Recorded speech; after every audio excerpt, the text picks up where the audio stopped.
on February the 7th in Moscow, he will hold a meeting with the heads of committees of parliaments of the CSTO member states. In their agenda is included the issues of international relations, defense, and security. This is what the meeting will be dedicated to. They plan to discuss the development of interparliamentary cooperation within the organization, the perfection of the action of the Parliamentary Assembly of the CSTO, as well as the realizing of the decisions of the session of the Collective Security Council, which took place on November 28, 2024 in Astana, as well as the exchange of opinions on the relevant issues of the international and regional agenda.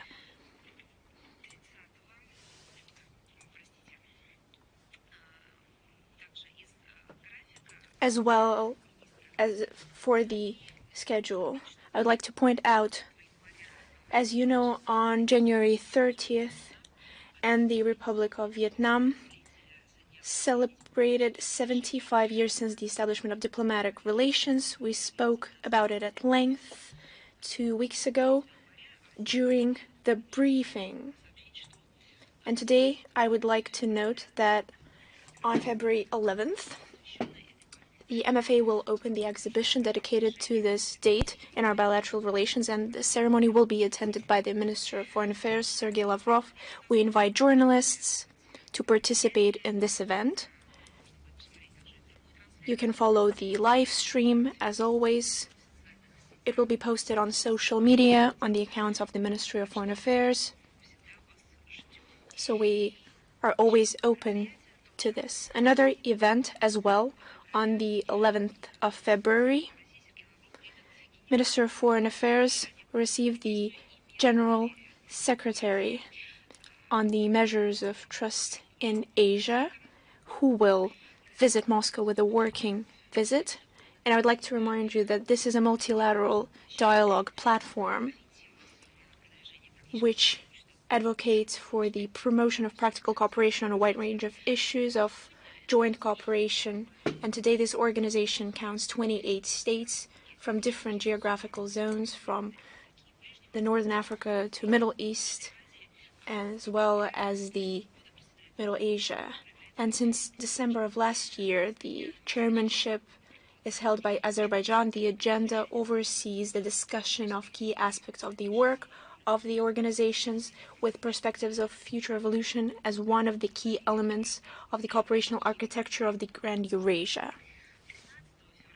On February 13th, Minister of Foreign Affairs of the Republic of Tajikistan will visit our country with an official visit and will have his talks with his counterparts, and our Minister of Foreign Affairs will discuss the realization of agreements on reinforcing allyship as well as the strategic partnership of Russia and Tajikistan. And in the context of future joint work on promoting the whole complex of Russia and Tajikistan ties, they will discuss the schedule of the interstate dialogue in the upcoming year. They will have a detailed, substantial exchange of opinions on key issues of bilateral agenda, with a special attention paid to the reinforcement of cooperation in the issues of security and defense, as well as humanitarian and migrational areas. They will discuss regional topical issues of the global agenda in order to deepen the coordination between Moscow and Dushanbe, as well as on the multilateral platforms as the UN, CIS, CSTO, and SCO.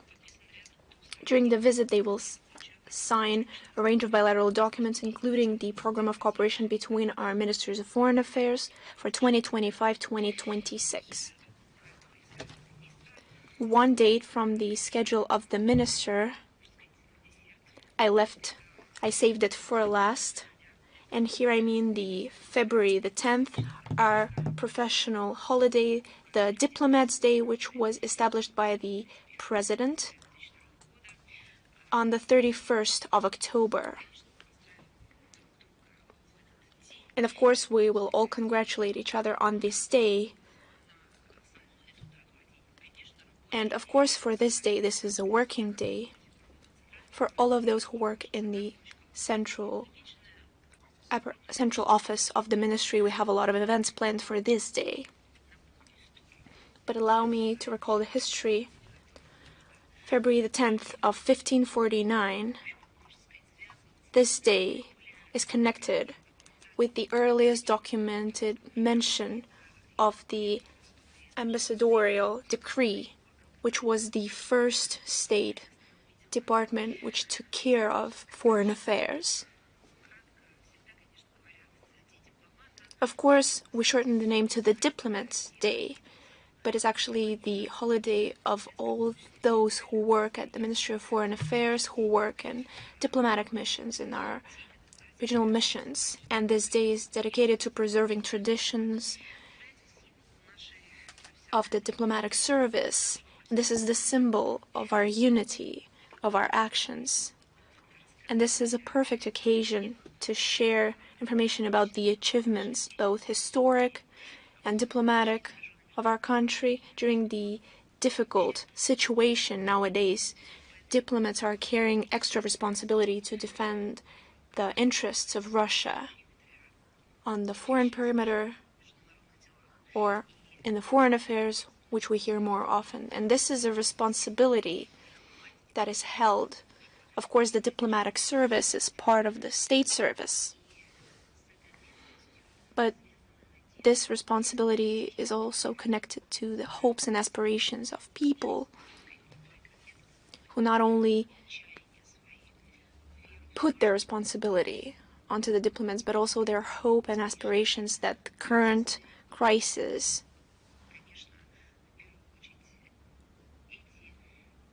will be overcome, but also that these expectations connected with the work of diplomats will be fulfilled. And as you know, we always do everything we can and everything possible in order to ensure security of our country, to enlarge mutually beneficial cooperation with the states of Eurasia, Africa, and Latin America. And we're doing everything we can so that the planet can withstand the pressure from different regimes, political spheres of madness. As per tradition, at the Ministry of Foreign Affairs and in both our embassies, there will be a lot of celebratory events. The Ministry of Foreign Affairs of the Russian Federation will hold a number of events with participation of the minister. On the morning of February the 10th, the minister will hold the wreath ceremony next to the plaques of the diplomats who paid with their lives both during the Great Patriotic War. We will lay the flowers to the monument of Yevgeny Primakov, which is located on the square in front of the ministry. We'll attend the Novodevichy Cemetery, and in the foyer there will be an exhibition dedicated to the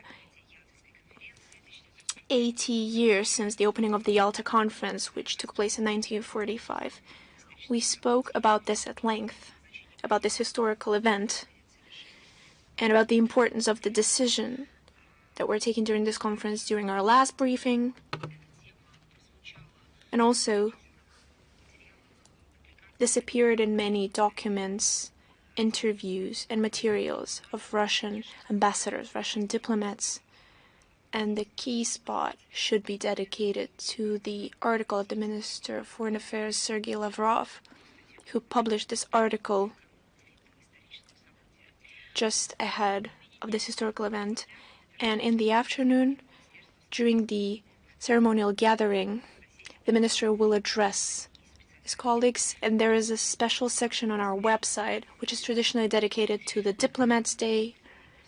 Ahead of the professional holiday, we publish different interviews, articles of our ambassadors, permanent representatives, general consulates. And ahead of the Diplomats' Day, we traditionally publish a lot of materials dedicated to our history, to the history of diplomatic service, and to keys and goals that we set for ourselves and how they're being implemented. And in order to honor the memory, there will be a hashtag that collects the most relevant events. Traditionally, under this hashtag, we pay honors to the memories of everyone who served our country. We remember them with gratitude And all these materials can be found on our accounts and social media under the hashtag Diplomats Day or the DDR 2025. We will share all this information in the text of today's briefing, so please follow our social media and the timeline of news that we're posting there. And in the context of honoring the memories of those who have, I have to mention that unfortunately today we found out that today we've lost the first deputy of the Ministry of Foreign Affairs, Vladimir Titov, who held this position since 2013 to 2024. Just recently, perhaps within the last hour, we've posted the necrologue, and his memory will stay in the hearts of his colleagues and friends, and we express sincere condolences to his family and friends. And now for the relevant international agenda. Of course, we start with the situation around Ukraine. Ukrainian militants continue to terrorize the civilian population and civilian infrastructure of Russian regions. On January 29th, 30th, the Ukrainian armed forces have fired more than 30 shells, including cluster munitions. They targeted a dormitory quarter of Kremenaya, the LPR. 2 people were injured. Residential houses and social facilities were destroyed on January 31st, from January 31st to February 3rd. Massive shelling and drone attacks were launched against Gorlovka. 30 people were wounded. 2 hospitals, an oncology dispensary, as well as a maternal and child welfare center were damaged. The Benderites do not stop hunting civilians in Kursk region, including with the help of UAVs. On January 30th, 2 civilians were wounded when a shell hit a residential house in the village of Voronok in Rilsky district. On January 31st, in the village of Snagost, Kornevsky district, an enemy drone hit a civilian vehicle. 2 people were killed and 1 wounded. On the same day, in the liberated village of Nikolaeva Daryina, Suzhin district, a drone wounded 3 local residents when Russian servicemen were taking them out of a cellar where they tried to hide from Ukraine Nazis. On January 29th, in Belgorod region, in the village of Razumne, after a drone hit a residential house, a woman and her 2-year-old child were killed. From January 31st to February 3rd, as a result of a UAV attack by the Ukrainian armed forces on civilian vehicles, as well as the settlements in the region. As a result of this attack, 2 civilians were killed and 12 people were wounded. On January 31st, on the Vasilievska-Tomak highway in Zaporozhye region, a Ukrainian drone attacked a civilian car, and a local resident died of his wounds. On February the 4th, in Vasilyevka municipality of the same region, the Benderites used the drone to attack a school bus carrying 20 minors and their chaperone.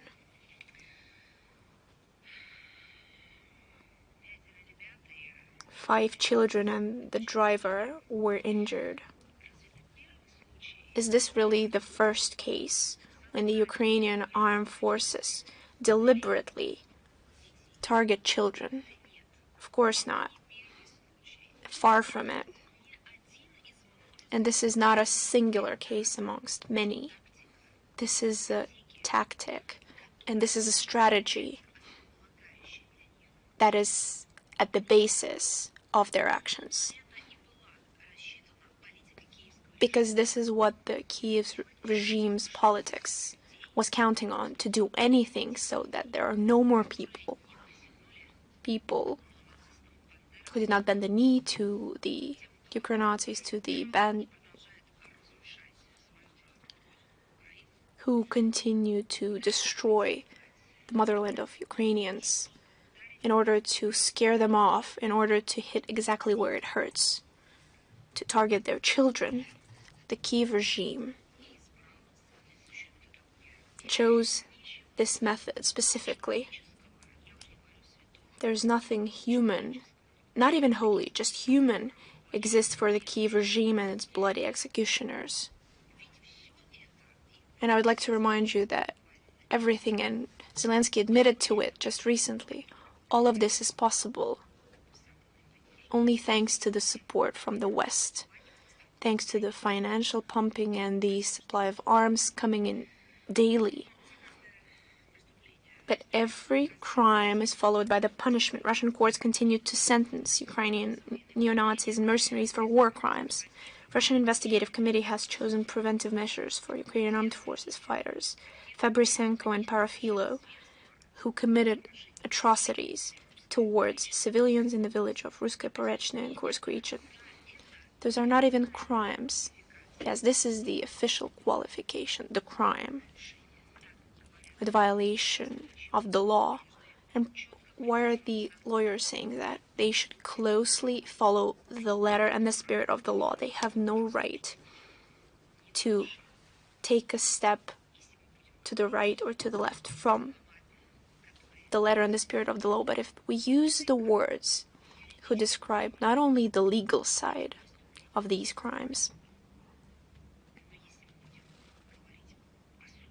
but if we mention the basis, these are the atrocities.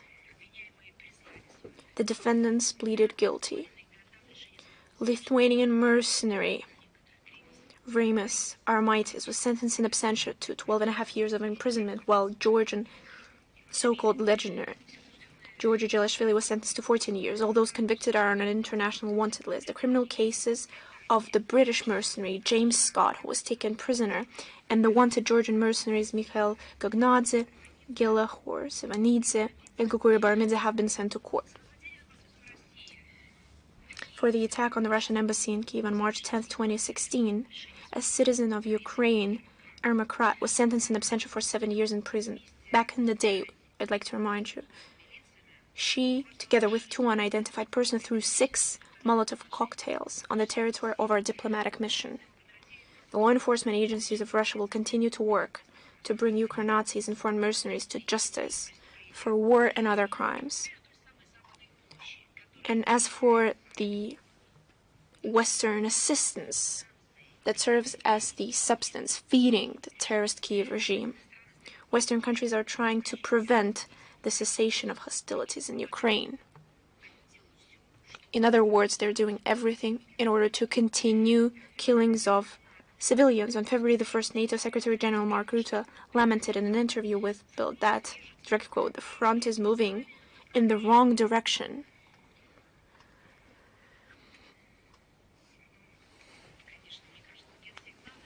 I believe that the NATO Secretary General, it's a word that speaks for itself, who urged Europeans to increase defense spending to make sure, as he said, Russia does not achieve its goals. Can you believe it? According to him, the front is moving in the wrong direction. On February the 3rd, French President Emmanuel Macron promised to double the country's defense budget.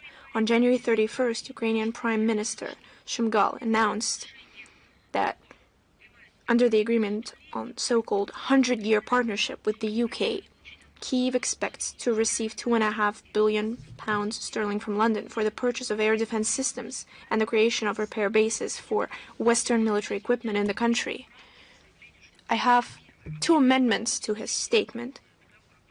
Why the 100-year partnership agreement was reached with the UK, I listened to the statement of the Ministry of Foreign Affairs of the United Kingdom, if we can use this word in this case, and found out that apparently, as was stated by the British side, a direct quote, the British-Ukrainian partnership goes back thousands of years. So that's what they should have called it. To count the future by thousands of years. Why being so modest and calling a 100-year partnership? It's an atrocious, and not even a mistake or an incorrectly expressed thought. It's just an atrocity of thought based on total lack of knowledge of history, not only of Ukraine, but now I'm sure that the Minister of Foreign Affairs of the UK doesn't even know the history of their own country. If they know that their relationship has been built over thousands of years, according to him. And the Second Amendment to what he has been discussing. London is planning to hand over to the Kiev regime £2.5 billion sterling. You see, based on what we've witnessed in 2020, the healthcare system in the UK, maybe even if it does exist, it's only available for those with great opportunities. And the rest of them, who represent the majority of the UK, have to provide healthcare services by themselves because they're either unavailable or they don't even exist as a whole. This is the healthcare systems. Do you remember how they were treated on the phone from COVID? When they called, said that they had a fever of 40 degrees, they were unable to breathe, they had no medication, and they could either not leave their houses or they were prohibited, and they were instructed over the phone, and the rest you can remember. Perhaps these £2.5 billion sterling for London should be spent on the development of their own healthcare system. Just recently, the whole world watched in horror as Los Angeles went up in flames, as California went up in flames. And it goes up in flames every year, but this year it fully burned down. And it did not spare a single soul, no matter if they were rich or poor. And it only demonstrated to the whole world that a state in the United States, an entire state, was not prepared to extinguish the fires, to preventive measures. It seemed that the money for extinguishing the fires, especially through official American structures, were not transferred to the states in need, but to the Kiev regime, including in order to the needs of fire extinguishment. Штат США. Вот у меня вопрос к Британии. 2,5 миллиарда фунтов стерлингов. Какое количество британцев мечтали бы быть причастными к этим деньгам просто для того, чтобы элементарно поправить свое здоровье? Зачем же вы, Даунинг-стрит, Foreign Office, отправляете эти деньги не на лечение своих людей, а на смерть чужих? Тоже просто бизнес. Вот на днях Швеция анонсировала выделение рекордного транша помощи ВСУ на сумму 1,2 миллиарда долларов. Тоже, видимо, социальных вопросов нет и проблем в Швеции, а все же знают, что есть. При этом неконтролируемая накачка Украины оружием способствует росту, и они же тоже об этом не думают, контрабанды вооружений за пределы Украины. Сколько можно об этом говорить? What is interesting, the Ukrainian media multiple times noted the aspiration of their compatriots and foreign dealers to profit by armed supplies to the FU. In 2024, more than 6,000 items of armaments missiles were detected and recovered, mostly firearms and anti-tank missiles. Citizens of Norway are also accused in arms trafficking, but they have whole bans to do so. Last year, more than 2.2 million items of munitions were confiscated last year. Just think about it. How can we not see things that are so clear? These arms go to black markets and then they go back to Europe. Trafficking of explosives thrives. In 2024, more than 7.2 tons of explosives was recovered, mostly as explosive for anti-tank mines or for artillery shells. The main source for arms in the black markets is, as it is easy to guess, the Ukrainian fighters. How do they do that, and who are they? They are those people who, for some reasons, ended up in the administrative area. Mostly they are deserters or people who went AWOL. For various reasons. Sometimes they just want to survive. some of them are just a chain in this a part of a longer chain. Now about the financing of Ukraine. The U.S. State Secretary Marco Rubio, during his interview to an American journalist Megyn Kelly on January 31st, admitted, I quote, "The dishonesty that has existed is that we somehow led people to believe that Ukraine would be able not just to defeat Russia, but destroy them, push them all the way back to what the world looked like in 2012 or 2014. They've been asking for the last year and a half is to find a stalemate, State Secretary, a protracted stalemate. Ukraine is being set back 100 years. The president's point of view is this a protracted conflict and it needs to end.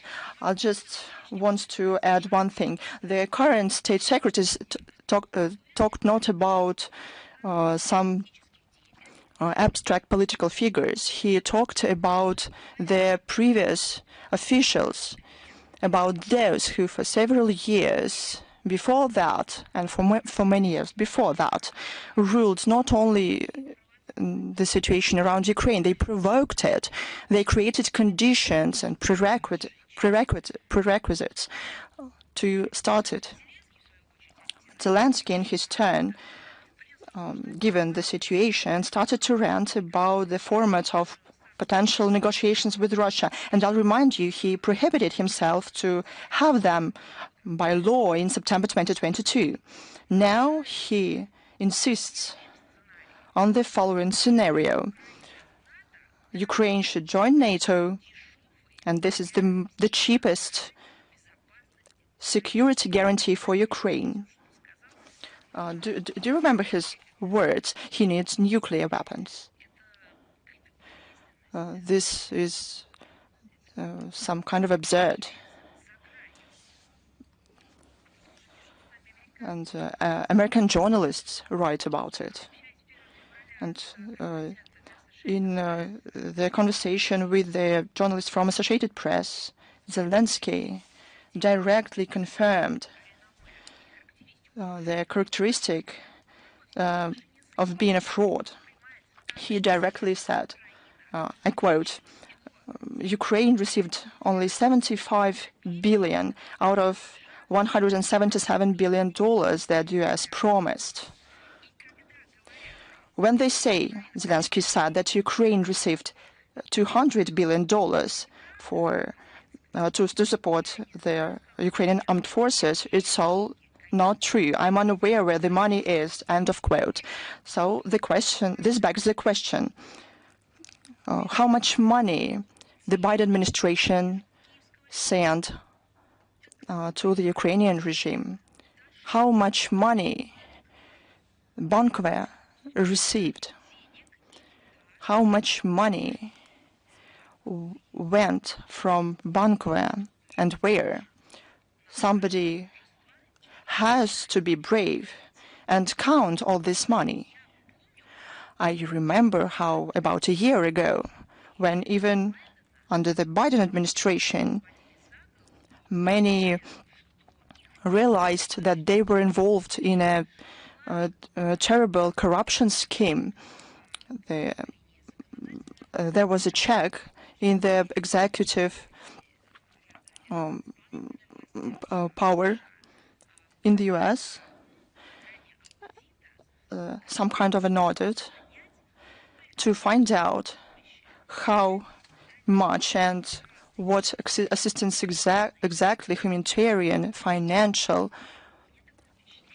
was sent to Ukraine. I had a feeling that it ended with nothing. I remember European commissars who went to Kiev to find out where the assistance was, and to agree what the Ukrainian side has to say. But this only proved that there was no audit, and it is just a global corruption scheme that was implemented, worked out, and then implemented by the American ultra-liberals. We took note of the recently appeared in the media of words of Samantha Power, the director of the USAID director. She was the permanent representative of the US to the UN. She walked the UN corridors, as they said, and listened to the punk group that made stunts in Russia.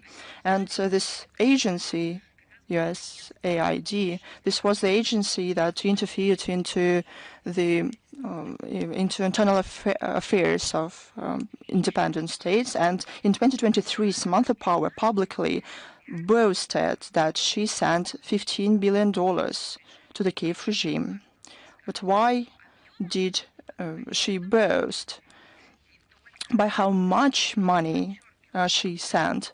She especially underlined, and I'm talking to those who do not know that, she especially underlined that she and her agency, USAID, sent in 2023 to the Kiev regime $15 billion in cash. These are the words of the representatives of a country, of the US, where when a person takes $100 from his pocket, he is being looked strangely by other people in the shop. And the guards are being called to ask why this person was paying in cash. Because mostly people pay by cards. And a person that represents a very top official in the USA publicly underlines that $15 billion was sent to the Kiev regime in cash. What does this mean? This is a one-way ticket. This money cannot be tracked or counted. No one knows where and when this money was spent.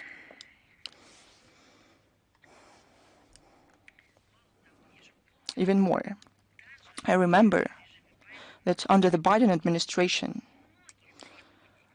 one of little requirements to the Zelensky regime from the US that allowed Zelensky to do everything he wanted.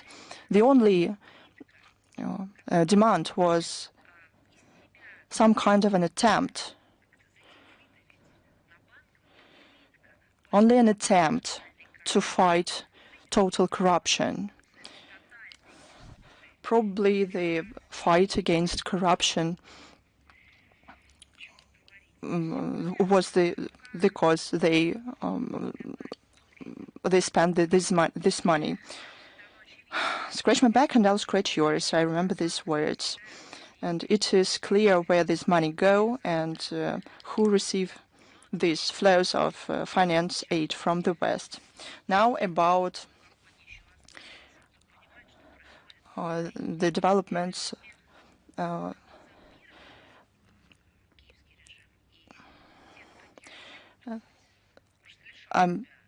those who did not want to think now suddenly start to see things clearly. The situation in the Ukrainian army is getting truly critical and sad. Negative trends, strengthening morale, false desertment rises. The leader of the Pirogov Volunteer Mobile Hospital, Gennady Druzenko, said, I quote, one more time, it is the other side.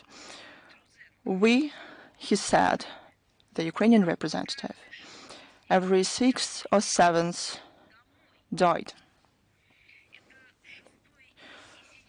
The sixth or seventh, it means 60 to 70%. Only At the end of 2024, Ukraine saw more than 114,000 cases of people going AWOL. The critical lack of personnel is mentioned by the Guardian as well. The treatment of the commanders towards the soldiers is illustrate very well the words of an American mercenary. He said the following: it was meant for the grinder, and the better officer just sent whoever he could get. This is a very sobering commentary. The CNN report more casualties among Americans and foreign mercenaries. According to CNN, 20 U.S. citizens are considered to be missed in action. Bodies of at least 5 Americans weren't evacuated from the battlefield. Experts say that more killed and missed in action, the so-called wild geese, that's how foreign mercenaries are called, is caused by the fact that they are sent to the most difficult parts of the front line where military experience is needed. Now we know how the Ukrainian citizens are sent to the front line. Earlier, the units where foreigners served were in reserve. We knew that they were used selectively. Now in the Kursk region, they are the most part of the Ukrainian forces. The concentration in the Kursk border area is the highest. There were a lot of questions about demands of the US President Trump about rare earths that he put forward before Zelensky. According to the press service of the White House on February the 3rd, Donald Trump announced huge progress in Russia-Ukraine issue. However, he did not specify what he meant. Earlier, he also made another statement. I tell you the direct quote: "We tell Ukraine that they have rare earths and we need guarantees." Trump said, demand guarantees on rare earths in any deal with Ukraine. I want Ukraine, in exchange of what we give to them, to give us rare earths. End of quote. All things considered, the US president took into account the readiness of Kiev to sell Ukraine by hammer to keep military and finance support by the US. He approached the conflict from the commercial point of view. The similar idea was expressed by Zelensky in the so-called victory plan in October 2024. He proposed partners to make a deal with Ukraine about joint defense of critical resources of Ukraine, joint investment and exploitation of Ukraine's economic potential. End of quote. What does this mean when we talk about the critical resources of the country? Rare earths, exactly, including uranium, titanium, lithium, and others. On February 4th, Zelensky hurried to persuade Washington that they are ready to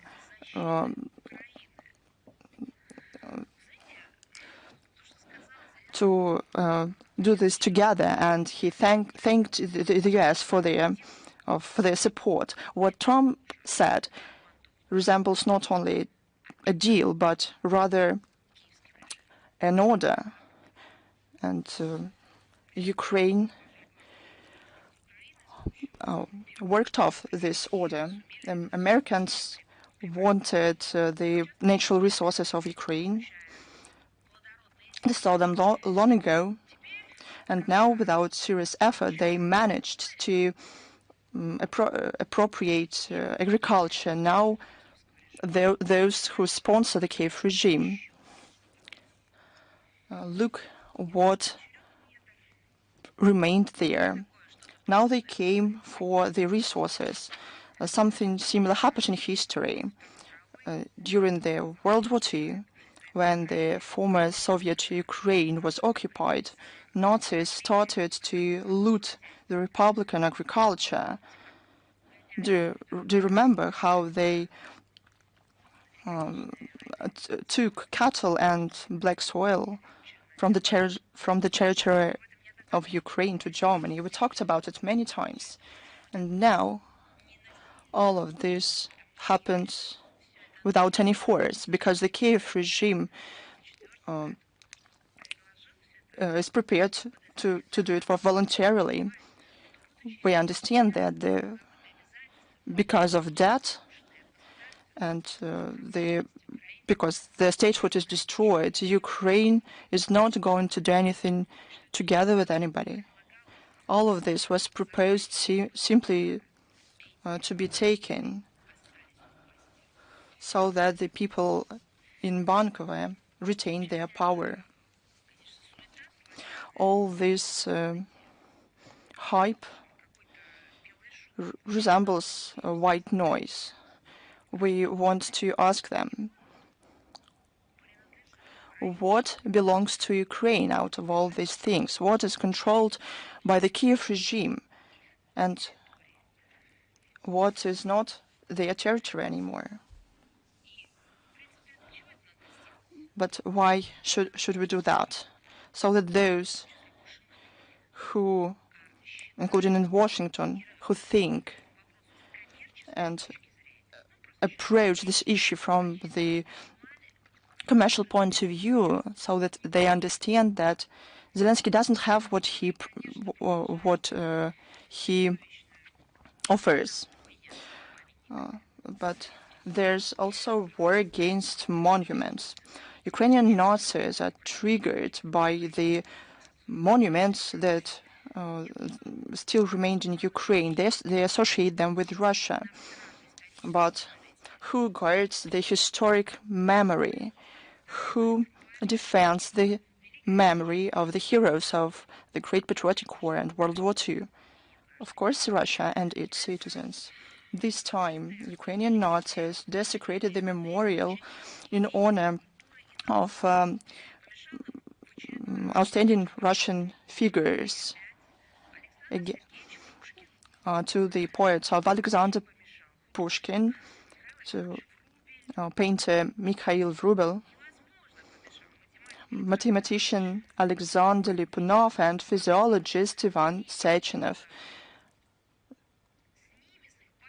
These monuments weren't tolerated. On January 27, the Kiev demolished a memorial to an outstanding Russian and Soviet physiologist, Nobel Prize winner Ivan Pavlov. They had to explain their decision somehow, and Kiev said, I quote, despite the Pavlov's contribution to science, his figure is linked to the imperial narrative, as he said.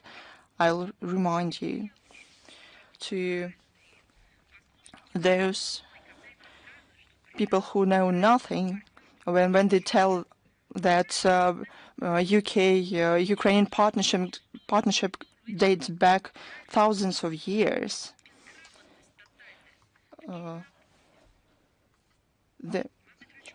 So Ivan Pavlov is a world-renowned scientist.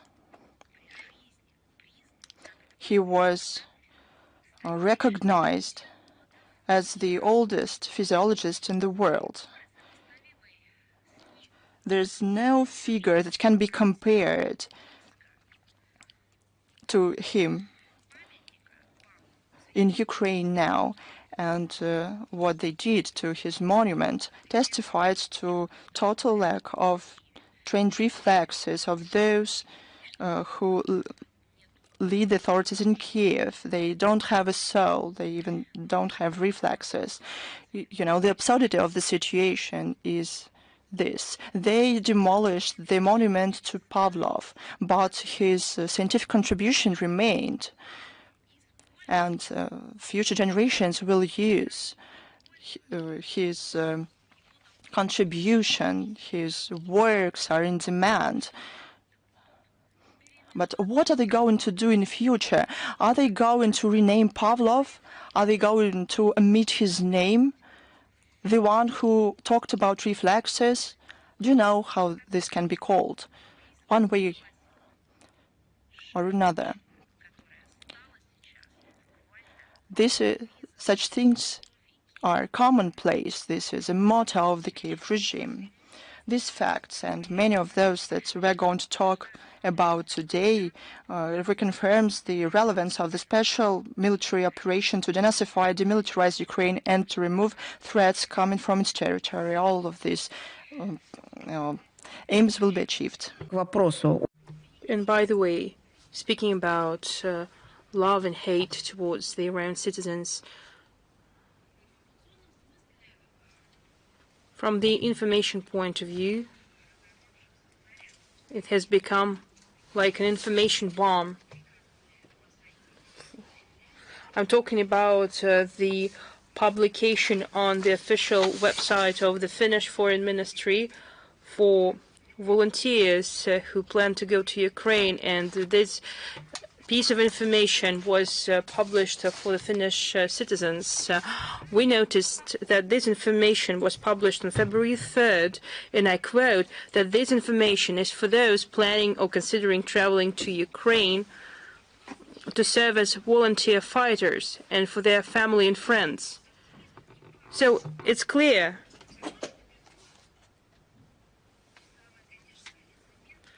But yet they're still publishing it.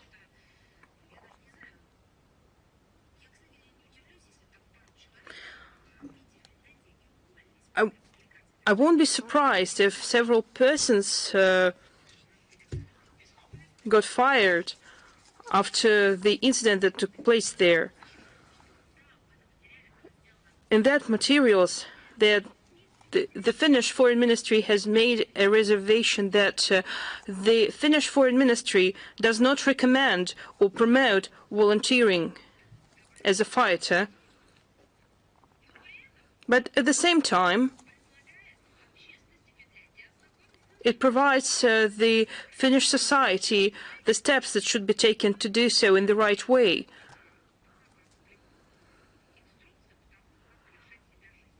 It's like as if they publish a guide how to commit a suicide, and they will write a reservation that, well, suicide is a bad thing to do, but if you want to commit a suicide, here is an instruction for you with the following steps. It's not our problem. Questions should be posed to them. How are they going to live with that? This document, well, I cannot even call it a document.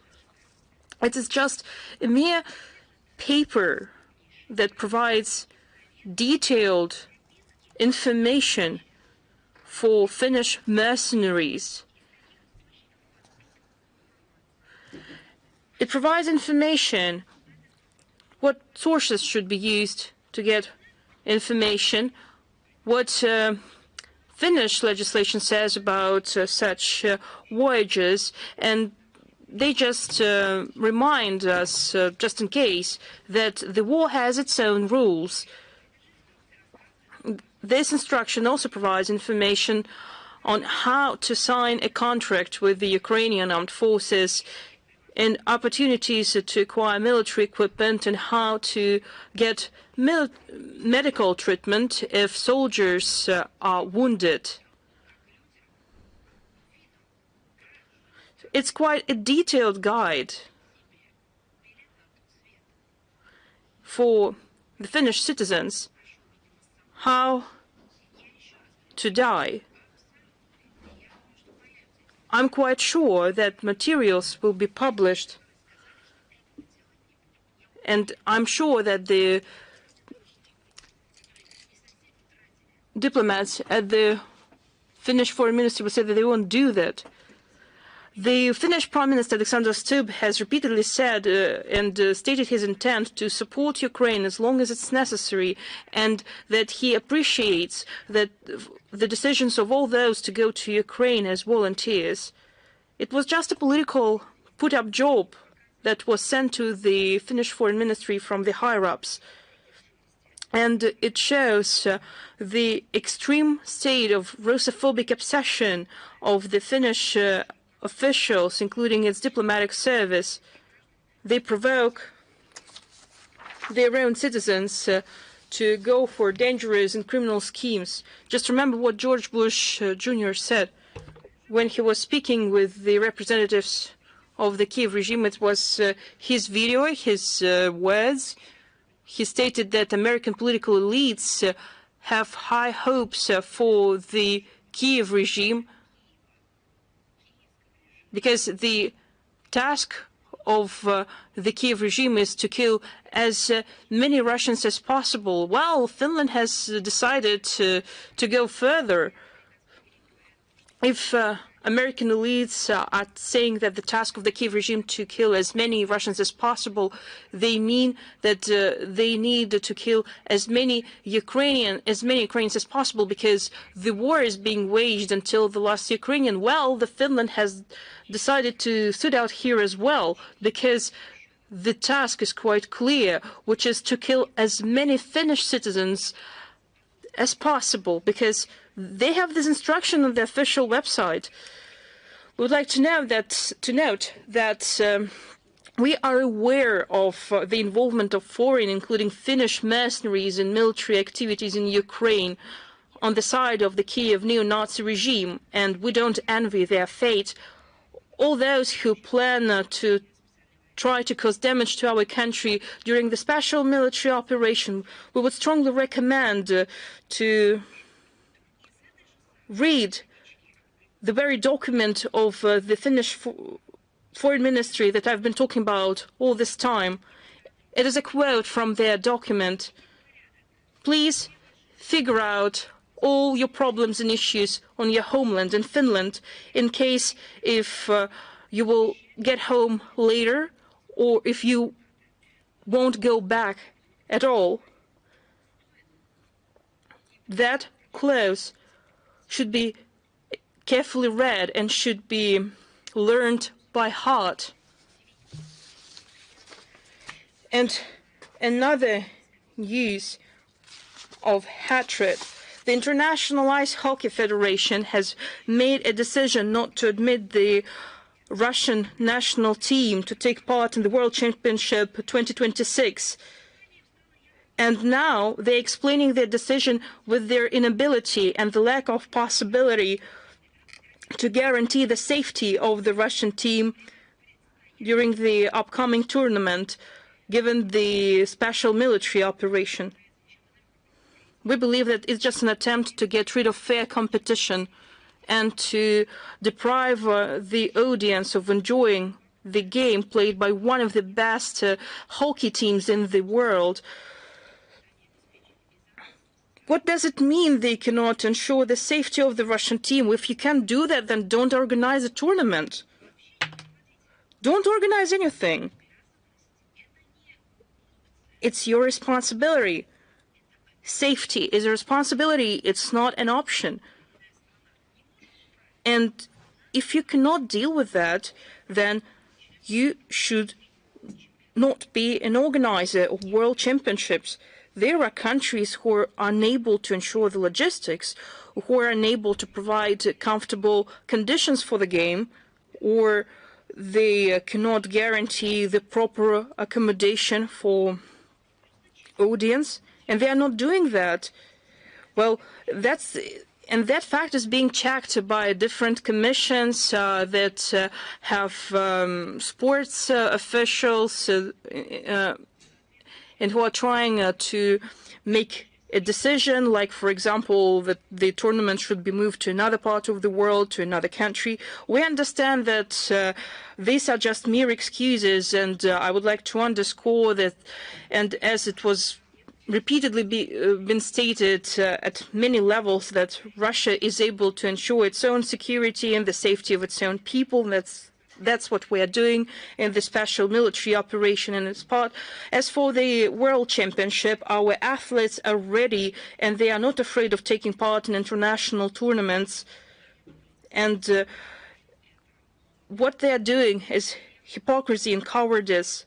It's a violation of all principles of international sports movement, and we wish the International Ice Hockey Federation to get their courage up and to admit that the attempts to cancel the Russian sports will fail. We will continue to consistently advocate the development of international sports cooperation, the basis of principles of equality and non-discrimination, and to ensure an equal access to sports competitions for everyone with no exception. It reminds me of segregation in the Western countries when people with different colors of their skin were banned from visiting educational facilities because their safety was not guaranteed. Well, they should have probably admit their monstrous nature, because it means that those who are supporting are dangerous, and you cannot ensure the safety of participants. Germany will soon hold parliamentary elections on February 23rd. Well, these are all coincidence, and we shouldn't be accused of the elections and how they're being organized. The elections had to be called after the collapse of the Olaf Scholz coalition government in November 2024, and political parties that were part of the coalition government failed to agree on the principled issues of the German domestic and foreign policy, including the issue on how to fund the substantive costs of Berlin and the support of the Kiev regime. And it's quite telling that right after the collapse of the German government, the Federal Minister of Home Affairs of Germany, Nancy Faeser, has quickly made a preposterous statement on the imminent Russian interference in the German parliamentary elections. Well, she believes that we have nothing to do. Why has she said that? Well, her objective was clear. Her remarks launched another campaign to intimidate the electorate with the imaginary Russian threat. And as the day of elections approaches, this campaign is becoming more and more powerful in Germany. The security services of Germany are eagerly reporting about the establishment of the special interagency groups and commissions. They are preparing to protect their country from the ubiquitous Moscow hackers, internet trolls, bots, and influence agents. It is natural that the necessary funds and budgets are being allocated for these purposes. They can write whatever they want, that they neutralized 15 quadrillions of bots, that they have suspended the activities of 2.5 trillions of someone, something, well, any word. They can write down any word, trolls, like whatever, because information cannot be checked, you know. There is a phrase: it is difficult to look for a black cat in a dark room if a black cat isn't there, but when substantive amount of money is being allocated for that, why not? The largest companies have left Germany. The largest German companies have left Germany. Well, they have nothing to do but to look for Russian hackers. By propagating this anti-Russian myth, the German authorities turning a blind eye to the attempts to influence their electoral race. Just look how the United States don't even conceal their attempts to interfere into their elections. Well, I believe that's the German hobby, not to see the obvious thing. So if they believe that Americans have liberated Europe from the Nazis, Germany They are saying that Germany was invaded by Nazis that came from somewhere from the east, and then the Americans came from the west and liberated Germany from the Nazis. That's what we have been hearing from them all this time.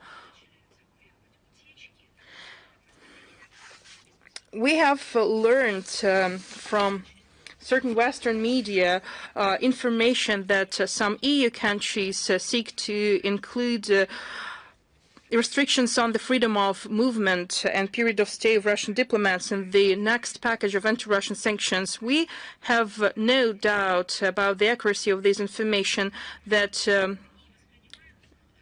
is reflected in some articles, and we have a serious attitude towards them, and we guarantee if such measures are taken, we will immediately take measures against diplomats of EU countries in the Russian Federation, and these restrictions will be proportionate. And these actions will be taken if measures will be taken against the Russian diplomats working in EU countries. The French internet sphere and blogs are actively writing about the fact that Russia has expelled a French correspondent of Le Monde media outlet. No, this journalist wasn't expelled without any reason. Well, probably something went wrong, but it's not true. It's not the case. A journalist of Komsomolskaya Pravda, an international journalist, had all the necessary documents, and he was going to go to France to work there, and France denied him an opportunity to work in France as an international correspondent. His visa was denied, and they stated if we warned that if discriminatory action will be taken against journalists, we'll take the same actions against French journalists that are working freely in our countries. There are a lot of actually French journalists working in our countries that they have visas and accreditations. They are present at many information events.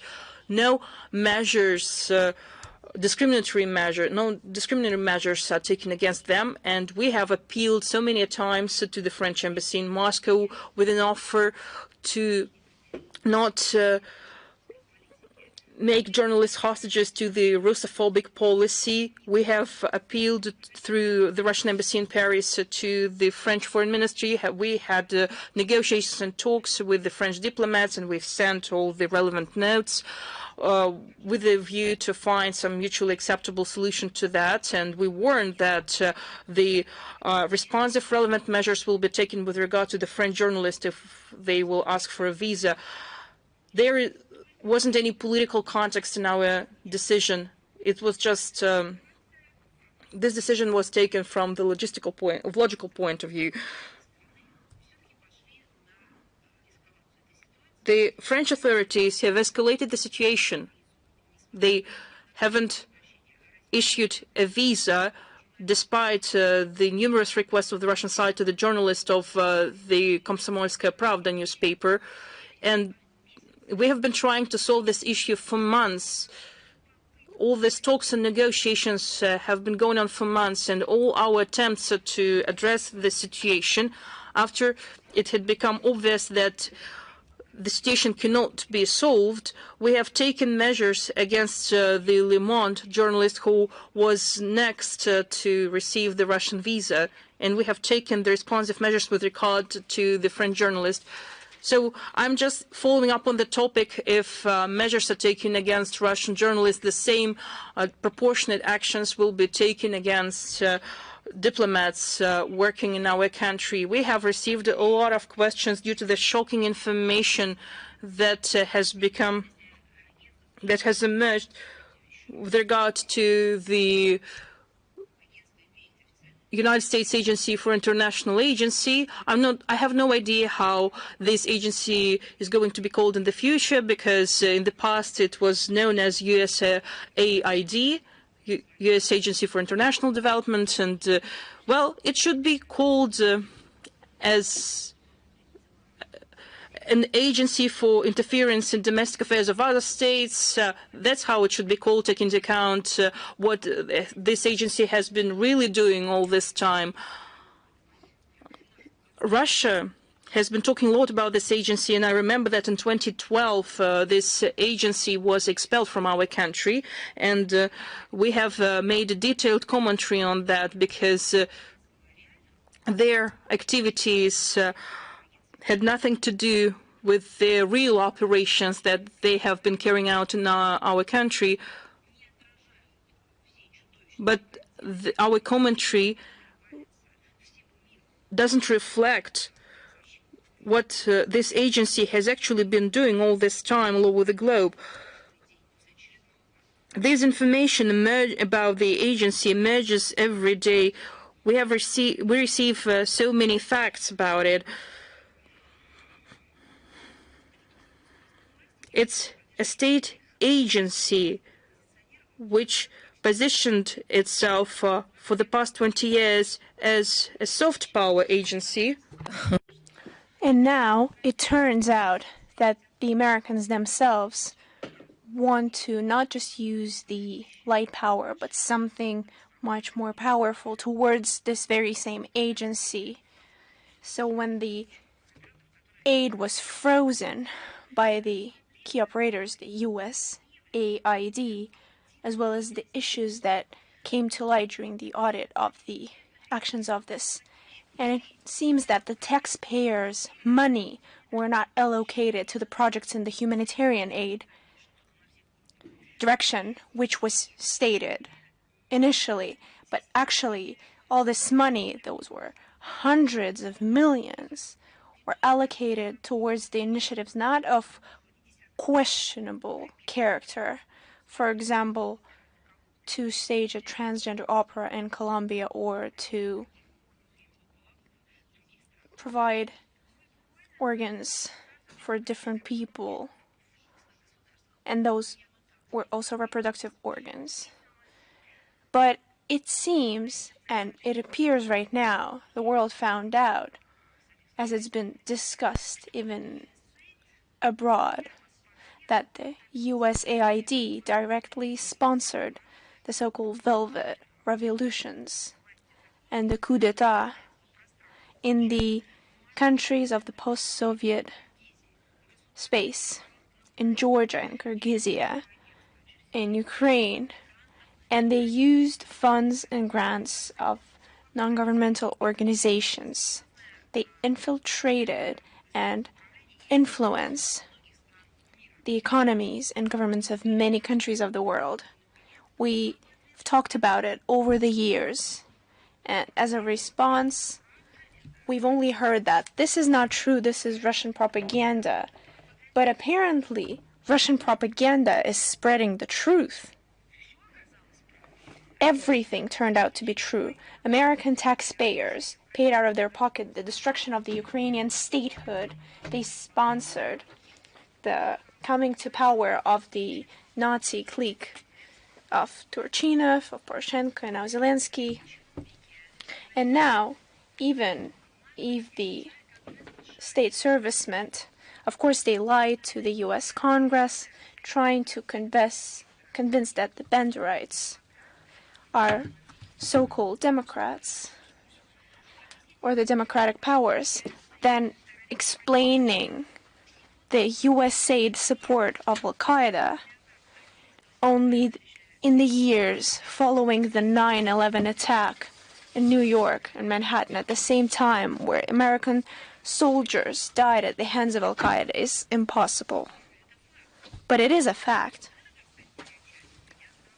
And this part was quite a revelation to me. Right now, the ongoing investigation of the whole administrative operation is open to a foreign leadership, and during this transformation of this corrupted that has sunk deep in the opposite ideas and narratives of this organ. But it's actually a key element of America's interference in the internal affairs of other countries. We operate based on the fact that this structure should not have been created, not when it comes to both international principles but also moral principles of the humanity as a whole. We continue to witness this insane process, which is nothing but the revelation of what the agency truly tackled. And of course, as a shock to everyone, came the information that the USAID sponsored through grants, the mass media, demanding that they conduct a policy of strategic silence when it comes to the issues that are not of particular interest for the White House, that are uncomfortable for the White House. When it comes to the issues that should have made someone believe in something, everyone was trying to shed a light on them. But other, more important topical issues, especially for the American society, for American taxpayers, for American citizens, were being conveniently left out in American mass media. Just one example, situation in Bucha, which is nothing but a stage situation. And even international organizations admitted it, but they're staying silent on it. This situation was total sensation. It didn't leave the articles. And it was discussed in America, in NATO, and in other countries. And of course, it rang in other countries as well, only to blame Russia for something we've never done. And let's take a look at Ruska Porechna. Footage, photographs, dead bodies, medical experts, analysis, and not just using sources, but direct, honest interviews taken through tears with medical experts who we should give them their flowers for their courage, for speaking of what they've seen when they took a look at the victims of the Kiev regime. And do you see how the mainstream media, USAID, pressed the button called strategic silence? Another subject from these subjects. We've talked about the American digital informations in order to invoke censure, in order to preserve technological presence. And all this happens against the backdrop of the so-called spike big tech, of these grand technological corporations and the special services of the U.S. competitors, and the competence of American authorities and the monopoly, despite the sentences of the free market, are not being tolerated. They are not allowed to exist. Under different pretexts, they're either eradicated or they're introducing unilateral sanctions against them. They're bringing them to bankruptcy. They're pressuring them by several restrictions, legal cases, trying to bury them in litigation, or they're just holding them hostage, as it happened to the affiliate of Huawei, who was held for months on house arrest just for the fact that she's the daughter of the leader of the largest Chinese corporation. And a similar choice was made to the most dynamically developing digital platform on an American market, whose number of users surpasses 170 million. It's the service of short videos, TikTok.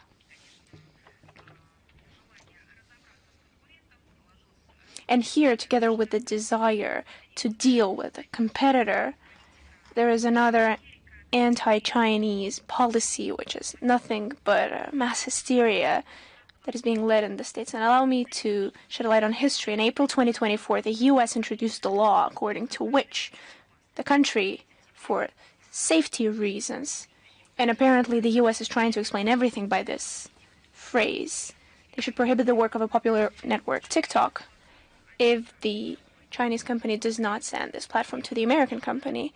And the deadline was set for January 19th. And by then, the situation hadn't changed. TikTok was blocked, but only for 24 hours, because Donald Trump, immediately after taking office, the next day, has postponed this decision for 90 days.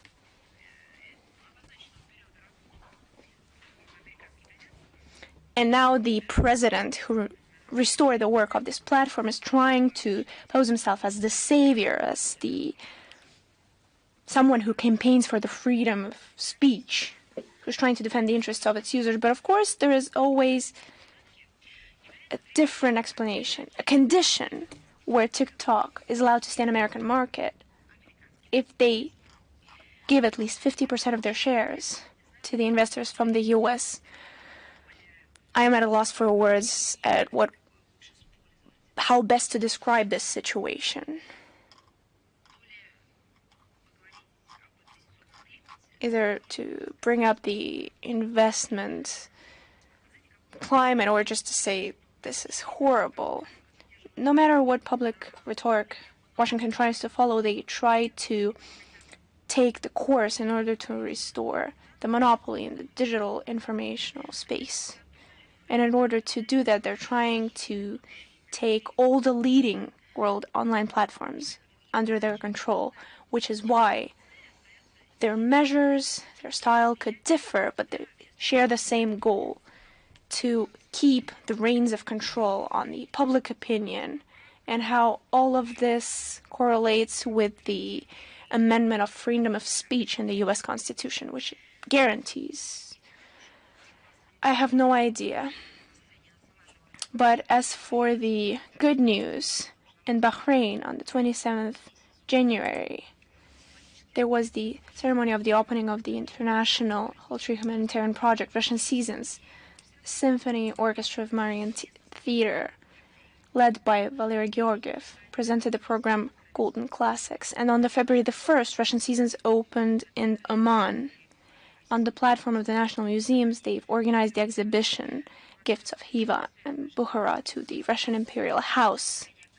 There was the performance of the small ensemble of the quartet of Berlinsky, and in National Museum of Oman, they showcased the documentary movie of the TV channel RT Arabic called The Dagger. From the Russian side, the ceremony was attended by the Minister of Culture of Russian Federation, Olga Lyubimova. From the Bahraini side, the leader of the Department for the Matters of Culture, Halif Ben Ahmed Al Khalifa. From the Armenian part, Sultan Qaboos Mun bin Fakht Al Said, and the General Secretary of the National Museum, Jamal Al Musavi. The events were attended by representatives of wide culture and political circles, representatives of the circles of culture and art, who pointed out the master of art of Russian musicians and the exclusive side of the items on display. And the Russian Seasons exhibition in the year of 35 years of diplomatic relations with Bahrain and 40 years of diplomatic relations with Oman is especially important in the development of bilateral cultural humanitarian cooperation, as well as the popularization of Russian culture in the region of the Middle East. From January 26th to February 2nd, a regatta was held in Karachi, and we're grateful to our Pakistani colleagues. And this year, the Russian team took part in rowing and the rowing indoor, and 8 of our guys showed themselves perfectly. They earned gold medals in all the nominations, and we congratulate our athletes on such a brilliant performance in the international regatta. We'd like to recall that in summer 2024, the Pakistani team visited Russia in the Grand Moscow Regatta, and the female quartet who debuted came second. And we're sure that this practice of participating in sport events is not just a useful experience, but will contribute to bringing our countries and people closer. Another important anniversary that we, of course, have been preparing for,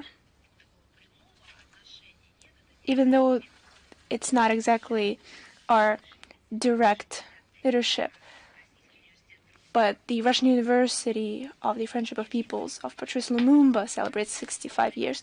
But but it is especially important and it correlates with our work. So the Russian University of the Friendship of People is a long-standing, reliable partner of the Russian MFA when it comes to expanding scientific and educational cooperation with other countries, promoting our technologies and Russian language, as well as forming an objective image of Russia abroad. During the years of existence of the university, it prepared over 200,000 highly qualified foreign specialists.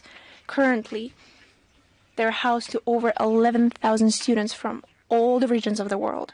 Fundamental knowledge and skills acquired in that university allowed foreign graduates of the university to successfully show their skills and talents in different professions and to solve any issues that their countries are facing when it comes to industry and economy.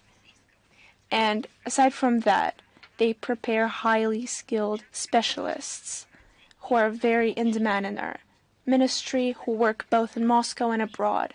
And the university is a leader among Russian universities when it comes to building systematic, uninterrupted work with graduates. On the base of the university, for many decades, there's an international coordinating council of graduates of the educational establishments, which is trying to help the work of 70 foreign associates. And the Russian MFA welcomes and will continue to support the program that was launched in 2023 by the Consortium of Russian Universities, Ambassadors of Russian Education and Science, the goal of which is to promote in the world of our education and science the use of instruments of local diplomacy, as well as all the chances of the leading international specialized and mutually beneficial platforms.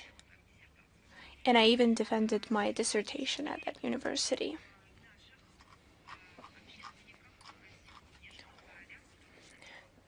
Today, in the GLAF UPDK, there will be a special event for the Moscow Diplomatic Club dedicated to the Diplomats' Day, timed to the 80 years in the Great Patriotic War, and this is organized by the Council of Young Diplomats of the Russian MFA, and this is being held for the young employees of the Moscow Diplomatic Corps.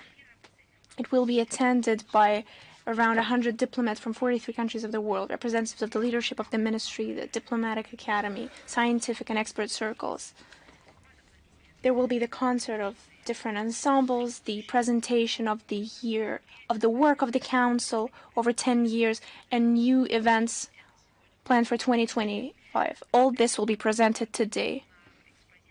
And of course, there will be an exhibition dedicated to the Great Patriotic War, as well as the exhibition Diplomacy for the Sake of Peace, which was prepared by the Rostov Regional Patriotic Society. The roads of glory, our history, and we regularly support them in their actions. On February the 7th, Grenada celebrates their Independence Day, 51 years. On this day in 1974, the country has broken free from the colonial shackles, gaining sovereignty from the Great Britain. And for the half a century history, this small Caribbean state has led a difficult path of development, went through dramatic events, including the intervention of American troops in October 1983, and we appreciate our relations with Grenada that are based on mutual respect, trust, and taking into account each other's interests. We're open to further development of cooperation in both bilateral format and on international platforms. We wish them all the best. We wish them peace, well-being, and flourishment. And February the 8th, I believe it's something that all of us should celebrate. It's a special day. It's the day of Russian science. This day is timed to the establishment of the Science Academy, which was established on the order of the Emperor Peter I on the decree from February the 8th or January 28th by the former calendar of 1724. Ahead of this day, I would like to recall that science, despite the efforts of several states and regimes to create obstacles cannot be limited to some borders. You know, as Chekhov said, the multiplication table cannot belong to someone. Russian MFA always helps the Russian scientific circle whenever we're asked to do it, when it's necessary. We welcome the creation of new as well as the expansion of existing forms of international scientific cooperation. 2024 was rich on large scientific international events that took place in the territory of our country. And here I'd like to point out the Kant Congress, the first Eurasian Congress of Linguists, the 22nd Mendeleev Congress on General and Applied Chemistry, which was timed to 190 years since the birth of great Russian chemist Dmitry Mendeleev, and the symposium Creating Future. And in 2024, it's especially important. Within the WIZEF Prize, we've opened the new nomination, Discovery. And here, the prize was given to the leading scientist, neurobiologist, the director of Shanghai International Center for Brain Research, Nikos Logotis. And here, international festivals, Science Zero Plus, are gaining popularity. There are large international platforms on popularizing scientific knowledge among youth and children, led by Russian initiators, and we hope to expand their geography in the upcoming year. We also have planned a range of international events in the current year to celebrate the anniversary of the leading universities, 270 years of the Moscow State University and 65 years of the Russian University of the Friendship of People. And even going a little ahead, we would like to congratulate the Russian scientific community with their professional holiday, because science is as limitless, and there is no limit to how grateful we have to be. And we have to remember it not just once a year. We should treat it with respect, with extra warmth towards our scientists who take care of our health, who help us in any and all areas of our life, who make new discoveries, and who largely preserve what we're calling civilization and humanity. So it's never too late or too early to address our scientists, who are, of course, world-class scientists. Thank you very much. We will continue to provide support to the action of the scientific circle to build the basis of fair cooperation of scientific circles for the development of humanity as a whole.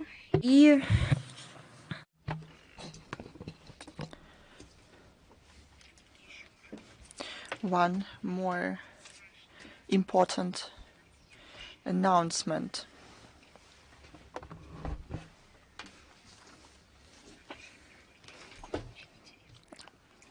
I have for you. It is very interesting within the Diplomat's Day.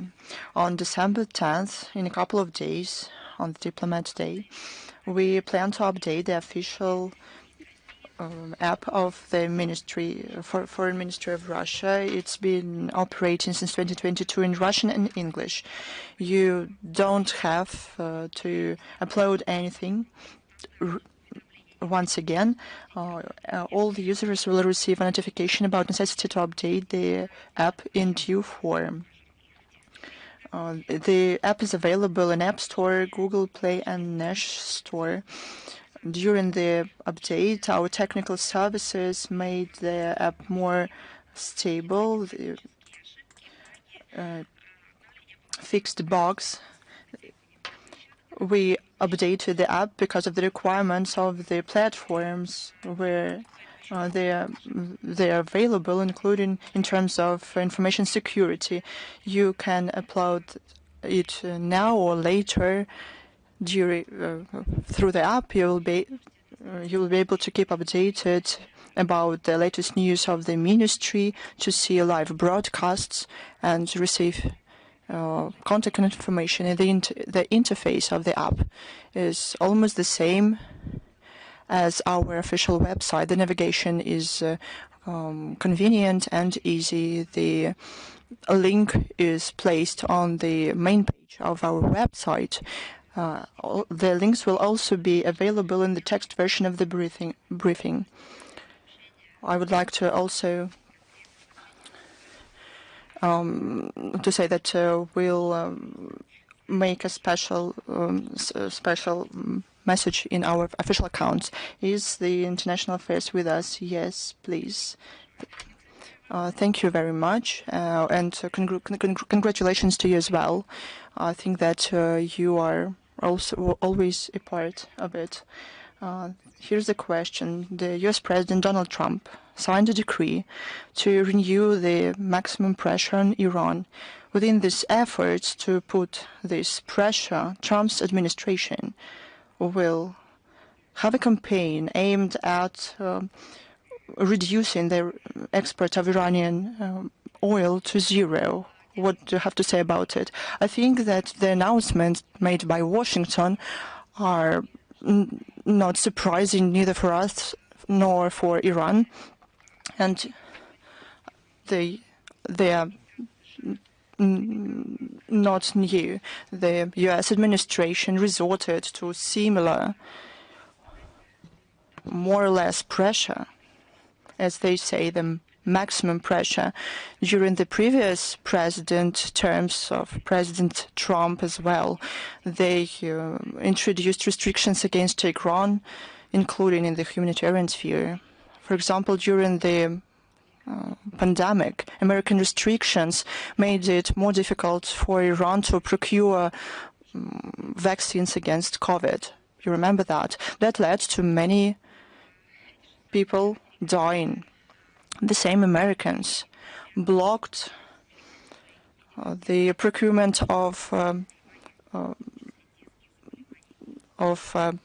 drugs to treat child diseases. We talked about crazy policies that lie beyond the international law, especially when they concern vulnerable groups or situations to do with pandemics, epidemics, with man-made catastrophes when more support is needed.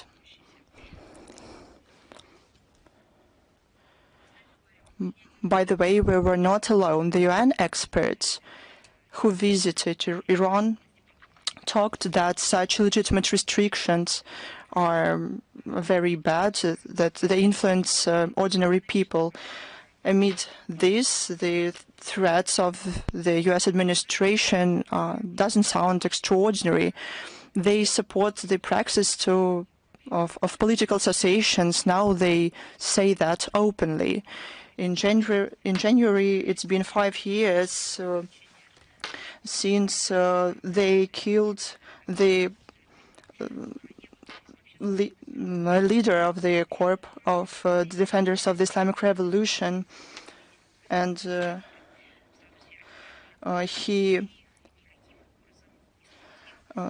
he was in his official capacity in a member state, and they didn't care about it. Our position is very clear. Unilateral coercive measures contradicting the international law and the resolutions of the UN, they are introduced against the mandate of the UN. This is enshrined in the Treaty on a Comprehensive Strategic Partnership signed on January 17, 2025 in Moscow. It enshrines the abhorrence of such measures, and they are called illegitimate and unfriendly. We continue to work in a similar way with our Iranian friends and consistently strengthening mutually beneficial cooperation for the sake of our both peoples. Pressure and sanctions won't prevent this. You know, some things boost bilateral contacts. Probably some things are long overdue, and then sanctions speeded up the situation. Thank you very much. One more question. On February the 1st, Transnistria does not receive gas, and this was as an excuse for statements of some officials in Moldova that Russia doesn't care about Transnistria. What do you think about it? We regularly comment on the situation. We publish information debunking such statements. I don't know who can believe such things, that Transnistria is left without gas because of Russia. At the same time, some people say that it's true, but it is not. Only people who do not understand the root causes of the current crisis can say that, or to intentionally distort the situation. This was the decision of the Kiev regime to stop the transit of Russian gas through the Ukrainian territory. One more reason is Chisinau refused to pay off the debt for this gas. Russia does care about Transnistria. 220 Russian people live there. Russian side proposed various ways to settle the situation, and all of them are blocked by the Moldavian side. I cannot say that we're talking about Moldavians, but I'm talking about the regime in Chisinau. They call it, I quote, getting rid of energy blackmail from Russia. What are they serious? It is clear that the so-called European gas originating from Russia is supplied to Transnistria through European mediators, but gas cannot be labeled because it's gas. Since recently supplies were renewed, this helped the situation to become less acute because it's on the brink of becoming a catastrophe. But how long is this going to work? That's an open question. We support a long-lasting and sustainable settlement of the issue and is prepared to do all necessary to settle the situation. Thank you very much. Thanks. Is Ria Novosti with us? Good afternoon. We have two questions today. The first one. It's about the work of the Russian house in Baku. Azerbaijan said that the authorities of the country announced that the Russian house is to stop its activities there, and the Russian house received a relevant note. How does the MFA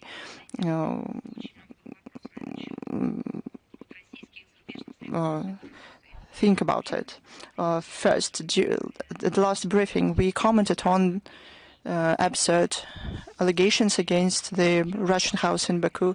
We underlined that we are waiting for these fakes to be debunked.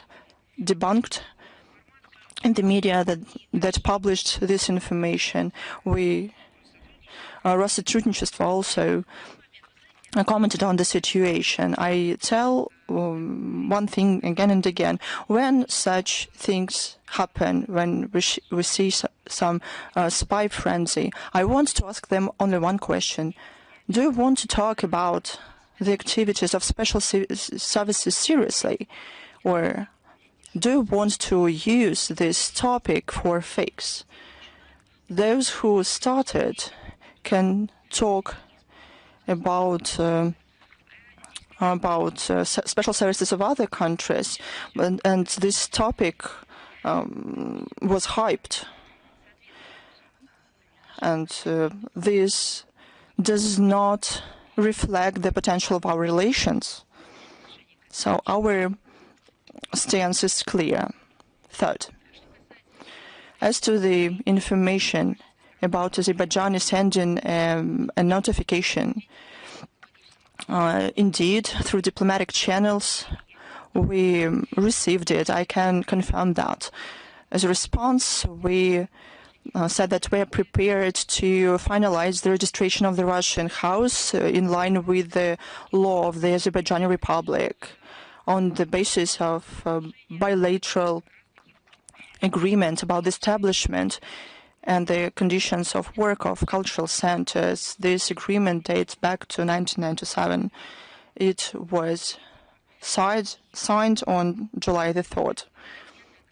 We many times, and I'm sure that you can see it in various documents, we proposed to discuss this issue many times through diplomatic channels within consultations. These proposals were sent in the written form to the Azerbaijani side, so we hope that this issue will be settled positively. And all those media that hype the spy frenzy, please don't let yourselves be provoked. We're all adults. What are we talking about here? Do you have any more questions? Yes, I have one more question about France and Senegal. We learned that France withdrew its troops from Senegal. The soldiers will have to leave the country until September. What does Moscow think about it? And recently we see less presence of France on the African continent, especially militarily. As you said, recently Paris started to withdraw its contingent from Senegal. You know, unlike the West, we do not give evaluations to contacts between third countries. If it doesn't directly impact us, we don't touch upon these issues. We cannot but note that the aspiration of a number of countries to receive true sovereignty and diversification of foreign political and economic partners is felt more and more seriously. It's natural. This tendency reflects the emergence of a multipolar world order that is going to be based on mutually respectful relations between states, and the realization of this new reality of ex-colonizers goes difficult not only to France but to other countries. They saw African continent not only as colonies, but as the zone of their own interests. All political scientists and experts say if formally the process of decolonization ended in the second half of the 20th century, in the first 10 years of the 21st century. But essentially, the treatment of ex-colonizers to their ex-colonies as a philosophy, as an ideology, and as a practice didn't go away. Big businesses giving laws unfair and not equal through soft power that is a kind of poisonous gas. Through force, they try to retain the model of controlling these colonies. They don't care about these countries, they care about natural resources there. And given cultural ties and long-standing economic cooperation. We can talk about full withdrawal from Senegal. Paris will aspire to retain their positions and influence there, but the question is what kind of agenda they can propose instead. This kind of dictatorship and superiority and dominance, exploitation of the African resources, disappearing history, and the practice to deploy military contingents disappears as well. These countries, they did not help to maintain security. Instead of accusing Russia and other foreign actors on the African continent, Paris should think about the reasons of the current situation and recognize that they are responsible for the situation. They should ask themselves why the African countries do not want to maintain relations on the current basis. If that is it, is Moscow Baku with us? Good afternoon, Madam Zakharova. Good afternoon. The question is as follows. Now, Prime Minister of Armenia, Nikol Pashinyan, has a visit to the U.S. During one of the meetings with the government, he said that Armenia is at the intersection, and the best way to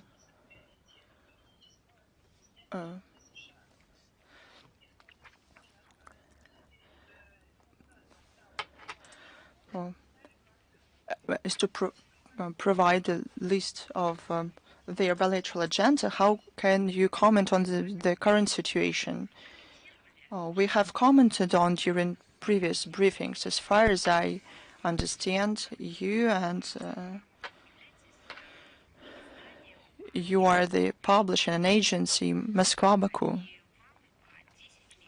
meaning Moscow Baku. You are turning 10 years, and you don't plan on changing your title and to change it to Moscow Yerevan. It isn't bad, but it wasn't in your plans. So please work within your agenda between on the relations between Azerbaijan and Yerevan. We have a lot to comment on in this agenda, but we have to deal with a lot of things.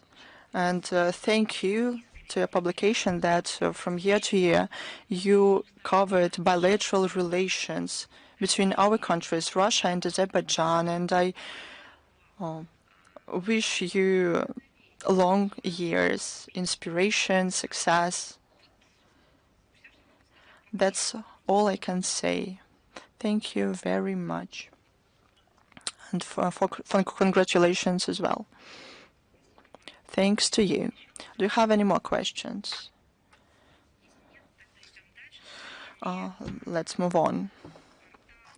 Is the portal Ukraine.ru with us? Good afternoon, Madam Zakharova. Thank you very much for the opportunity to ask you a question. I'm joining to congratulations of my colleagues with the upcoming Diplomat Day.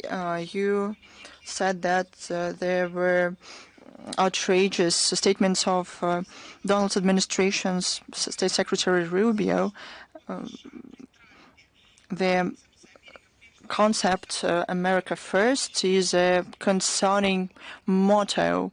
This is quite similar to German's motto, Germany is first. But the peace through force can bury diplomacy. This doesn't reflect the commitment of the EU for the UN Charter. Does President Trump see some kind of prospects for the settlement of the Ukrainian crisis through negotiations with the UN?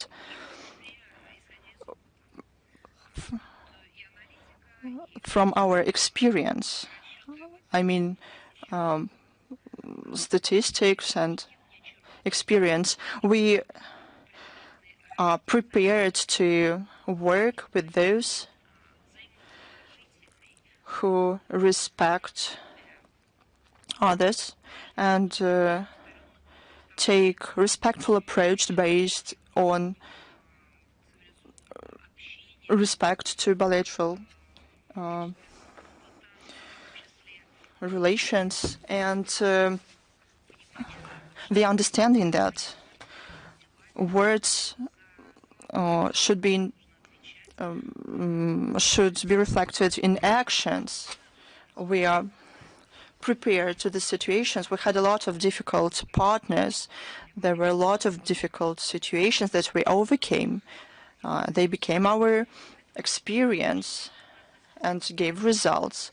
That's exactly how we treat this particular situation. As to the possible role of the U.S. in the settlement of the Ukrainian crisis, yet again, it will depend on the certain actions and plans of the new administration and on how they act. For now, they say a lot of words, they make a lot of statements, but there are no certainty about their actions. So prospects for negotiations or any kind of steps in this regard would be preliminary. But our position is very clear. Every day, at all levels, unanimously, all the representatives, from President of our country to Minister of Foreign Affairs, government representatives, and other speakers, all of them say about Russia's approach and view on the crisis and the root causes of the crisis, as well as on the settlement. There is no problem with this. As to Washington, they have to word out their policy, but we will see their actions. But it's nothing new, and we say it every day. Thank you very much. Thank you. News.ru, please. Hello, Ms. Zakharova. News.ru. Here, Pavel Vorobyov. We have two questions for you.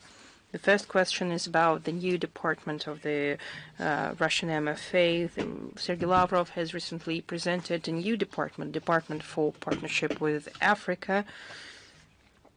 And while Russia expanding its ties with Africa, it diminishes its ties with the European countries. Is the ministry going to transfer diplomats working in Europe to Africa? I'm sorry, could you repeat that? Is the ministry going to gradually transfer diplomats working in Europe to Africa? Since you're our regular visitor and guest at our briefings and you have been listening to our comments and actions, and we have made comments with regard to the actions that are taken by our diplomatic service and actions that were taken by non-friendly states against our country. They have been closing consulate generals. They have been expelling diplomats. They have been making the work of Russian diplomats extremely dangerous on the territory of their countries. You probably remember that dozens and later hundreds of diplomats had to return to Russia, not because they were summoned by Russia, but because their work was blocked in those countries with the methods that I had listed earlier, methods that were taken against non-friendly countries, or should I say non-friendly regimes.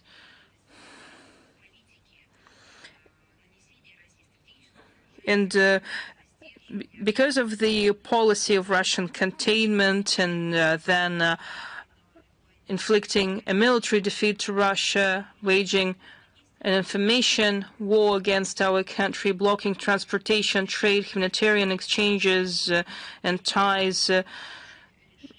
As a result of these actions, we have made decisions in order to reorient the work of the Russian Foreign Ministry to another direction that would bring tangible results,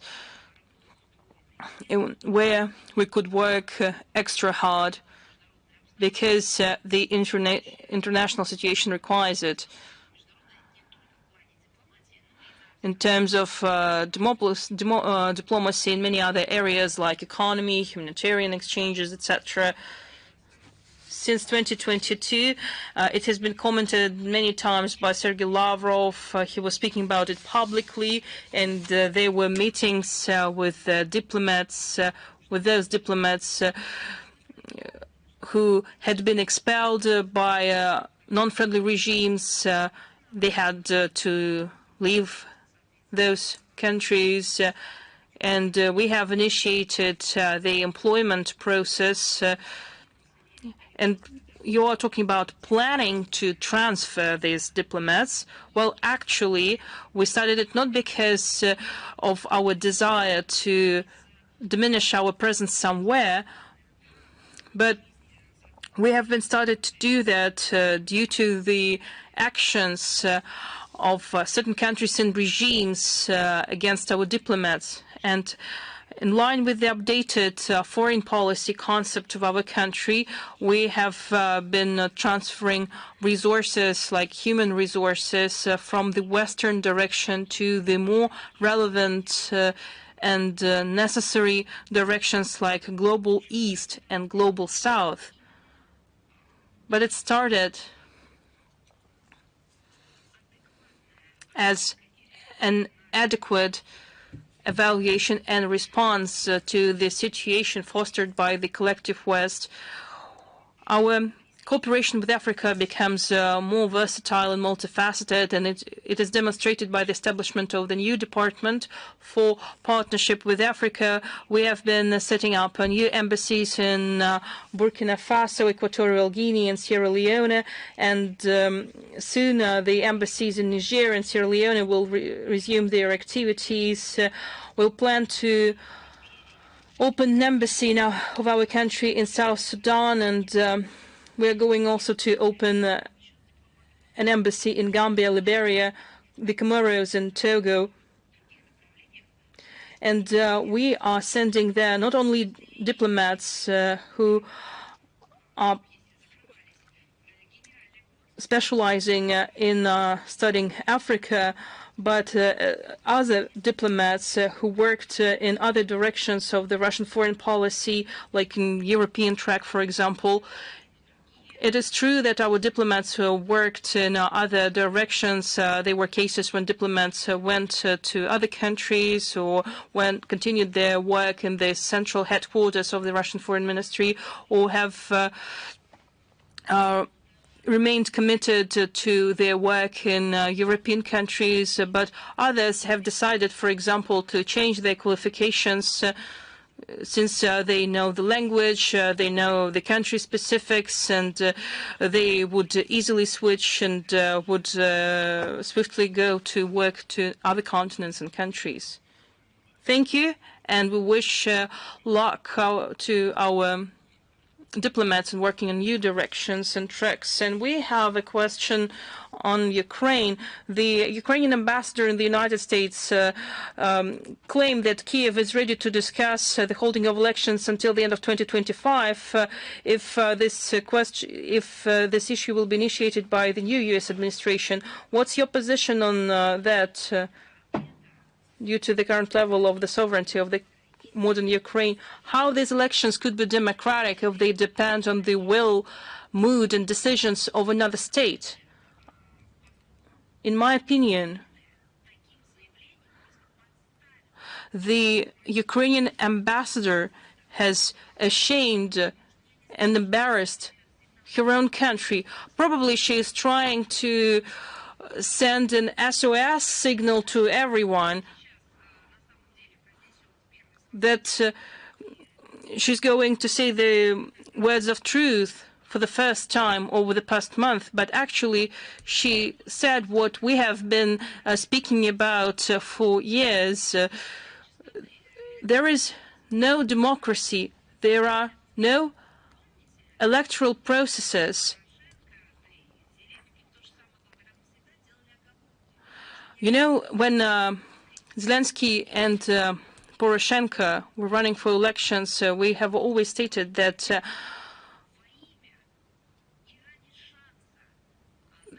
there are no democracy, and to ensure the peaceful coexistence of people in Ukraine, this process should be undertaken bearing in mind all the aspects. Elections are necessary to give the chance for the country, its people, to exist peacefully together, one by side, and to address all the outstanding matters. The Kiev regime has been refuting all that, and they stated that that Ukraine is the most democratic and free country. The West called Ukraine a young democracy that soon will become a leader in all aspects. And now the Ukrainian ambassador says that as soon as we have a green signal from Washington, we will be ready to start electoral procedures. It confirms what all our experts in our country and in other countries have been saying. Experts all over the world have been saying that the current Zelensky's status is totally legitimate. And again, it was confirmed by the remarks of the Ukrainian ambassador. The Ukrainian official has just confirmed that Ukraine has no sovereignty in any area. This country doesn't have a legitimate president, and she has just confirmed it. Ukraine depends on the will of its Western masters, and Ukraine cannot even take its own decisions in the issues of the issue that characterize any nation. Well, if we speak about elections, just look at the electoral processes in Venezuela, in Georgia. It doesn't matter what international organizations are speaking for the West. What's important for the West is what they saw before the elections took place. They have pay attention to all the small details that are not necessary. And we hear Ukraine saying that they are waiting for the signal from Washington. Again, it's a blatant admission of the fact that there is no legal founding of what's going on in the state of Ukraine and what remains of it. How is it even possible? And the West sees no problem with that. They're probably going to wait and see if elections could take place in that country or not. They have the West had so many problems with elections in other countries, like they had wrong candidates, the coverage in mass media is wrong, but nonetheless, the voting results have shown that those elections were totally legitimate. But here they are trying to link elections with the foreign structures who are going to dictate the will to the Ukrainians. Thank you for your commentary. China Media Group, please. Hello, Ms. Zakharova. Today and before that, you have quoted so many statements of Donald Trump, but there are so many of them that we have two questions. Less than 48 hours after Donald Trump signed a bill on tariffs on Canada and Mexico, U.S. President stated his decision to delay its implementation for 30 days that should be characterized as he has no clear plans for that, and at the same time Donald Trump didn't delay the rise in tariffs on goods from China. However, this increase was lower than expected. What's your position on that? I believe that all the experts have recognized that this is the tactic or strategy or style of the current Trump administration and its members. That's why I've been saying that we need to look for specific steps taken by them.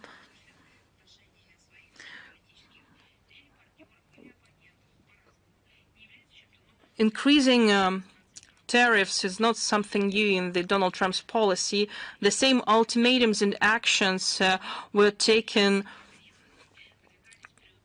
by President Trump in his first presidential term. And at that time, they used illegitimate restrictions, tariff restrictions that go against WTO standards.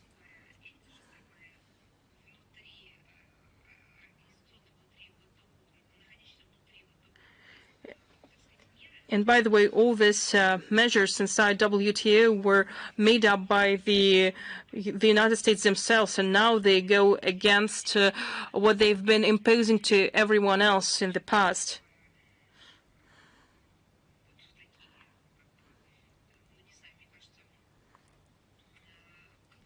Since they are losing to China in terms of economic competition, and not only China, the United States is trying to rewrite its own rules and the rules that they have been writing for everyone else, and they are acting like other countries of the collective West. And since you started with this comparison and said that they have no clear plans for the future,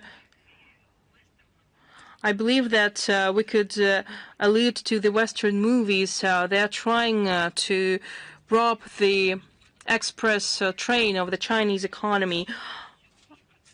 I believe that such protectionist measures and restrictive measures go against the rules of international trade and the relevant international trading system that was set up with the participation of the US. They have a negative effect on international trade, lead to its fragmentation. And I believe that by threatening with tariffs, they are trying to put pressure on trade partners so that these partners would obey to the U.S. demands. I think that following the example of Mexico and Canada, who promised to take certain measures, including to tighten up migration control on the U.S. borders, we see that quite often trade partners of the United States, whose economies significantly depend on the American market, are ready to make some concessions in order to prevent escalation in trade. I've read a lot about it, and we have already heard the positions of China, and they are saying that in the trade war of two major economies, there could not be any winner, and its negative consequences will have a global nature. And another statement made by Donald Trump during his press conference with the Prime Minister of Israel, he stated that U.S. will take control of the Gaza Strip, and we will own it, and we will be responsible for diffusing all the dangerous and detonated bombs and other weapons. He also added that the U.S. will wipe off the map all the damaged buildings and create conditions for the economic development. Well, As for the Gaza Strip situation, it's a tragedy that is unveiling there over the past decades, and this tragedy now has turned into a disaster. We proceed from the idea that today it is important to ensure the implementation of agreements, ceasefire agreements signed by Israel and Hamas and the exchange of prisoners of war. And I hope that these agreements will be realized. The conflict has taken lives of tens of thousands of people, and I hope that this crisis will be addressed. It is important to provide humanitarian assistance to everyone in need. It is important to ensure a lasting ceasefire, and I believe that addressing this objective is going to be a main and central objective, and all international efforts should be aimed at that, including the efforts of all parties involved in the crisis, and to create proper conditions for the full-fledged settlement of the Palestinian issue. We believe that any speculations or statements of a populist nature and other measures of palliative nature are counterproductive and won't help to address the issue, and they just add more tensions in the regions and exacerbate the existing problems.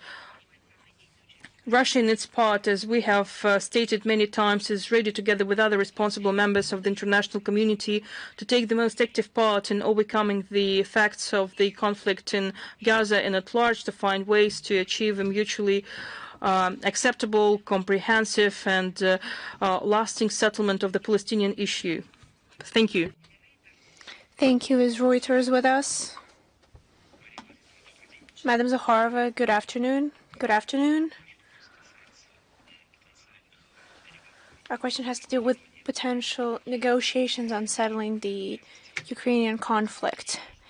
And in particular, Russian leadership, including the Minister of Foreign Affairs, repeatedly stated that within the potential negotiations on regulating the conflict, it could only talk about stable, legally binding agreements that could eradicate the rooting causes of conflict, where could be established the mechanism of impossibility of their violation.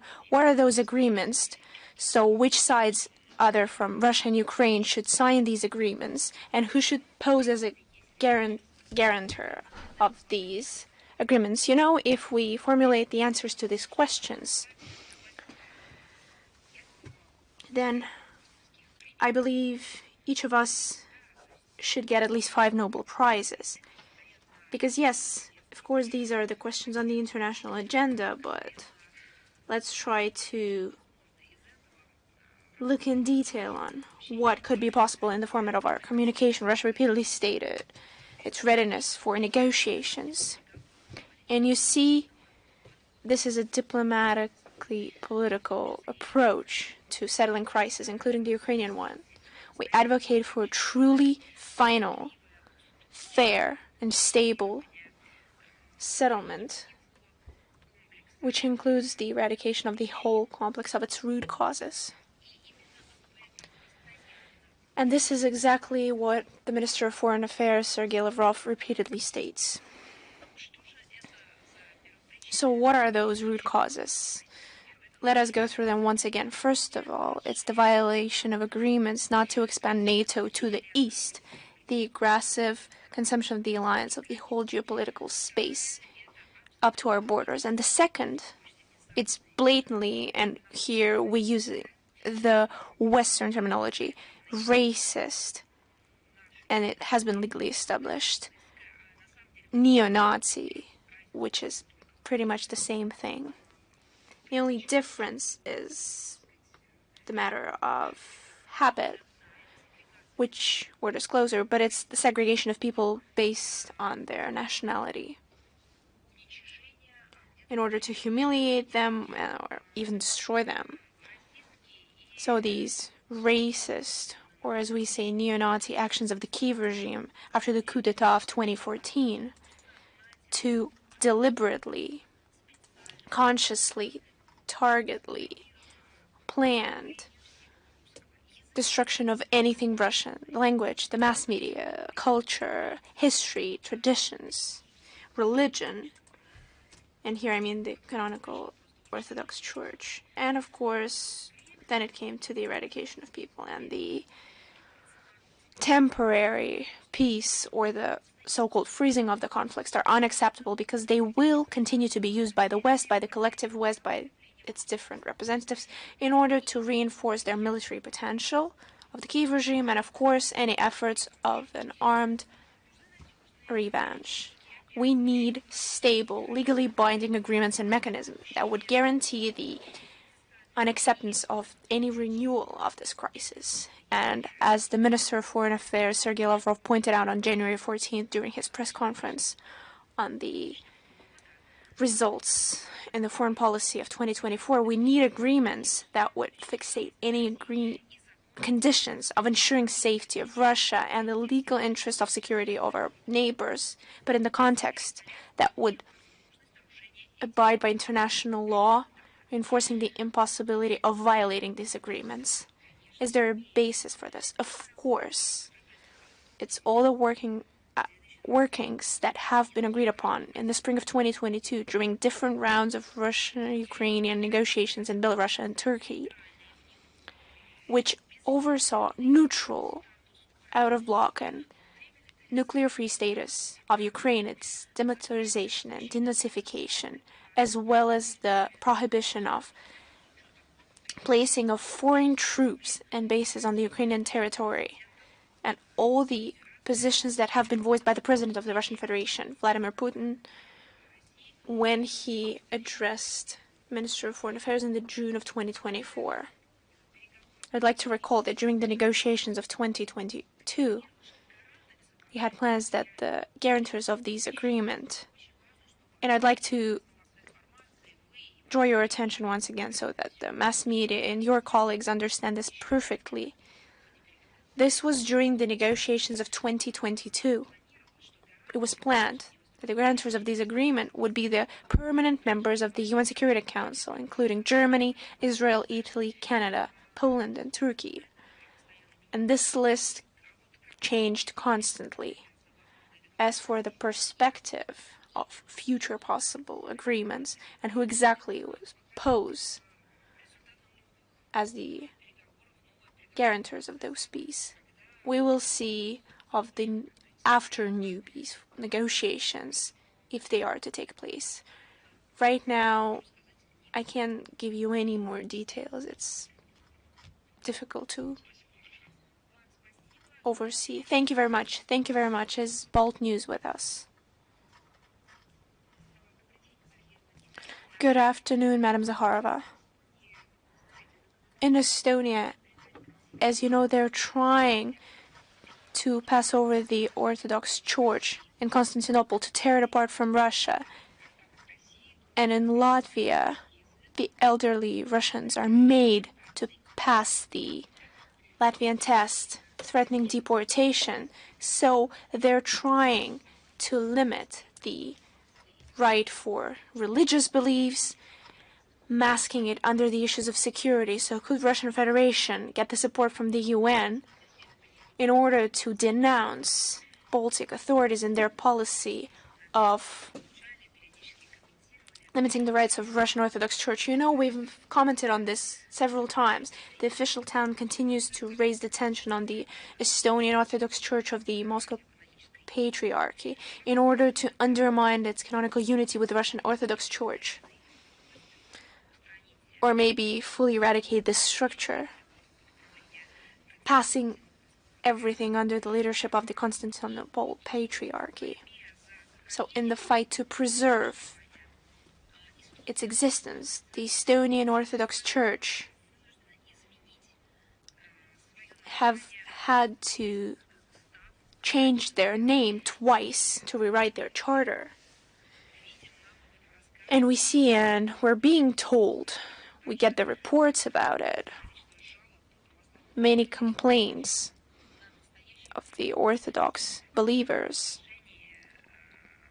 of violence and rampant lawlessness from local authorities on different levels. I would like to recall about the open letter of the leader of the Puchtic Stavropigil female monastery of Filaret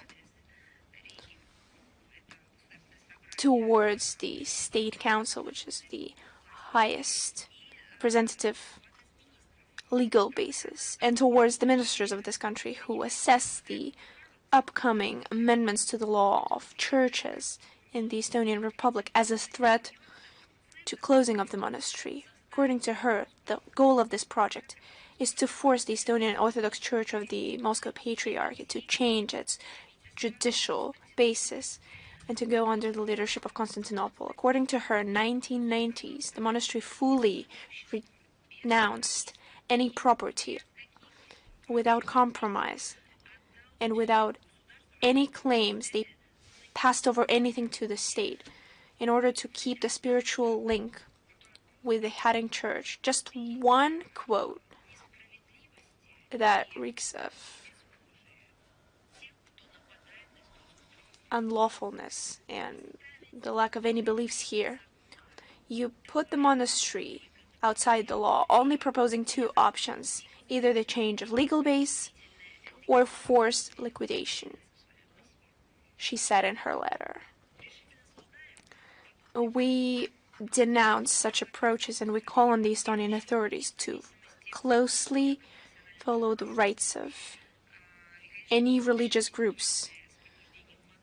We're also appalled by the situation of forcing these women who for over 70 years, those who were in Riga, the Troitsk Sergiev monastery, and who are Russian citizens, they're being forced to take a test of the Latvian language according to the amendments adopted in 2023 about the law of immigration. I'm sorry, but when we read the books about Nazism, about the Third Reich, or watched the movies, it's something from their practices. It's their style. This is what is taking place in Estonia. It's horrible. It's inhuman. There is no common sense, and it's shameful practice, supposedly necessary as their fight against threats to security of those countries, in particular Latvia. It's not a fight against threats. Is this 70-year-old woman a threat to Latvia? These women who are 70 years and older,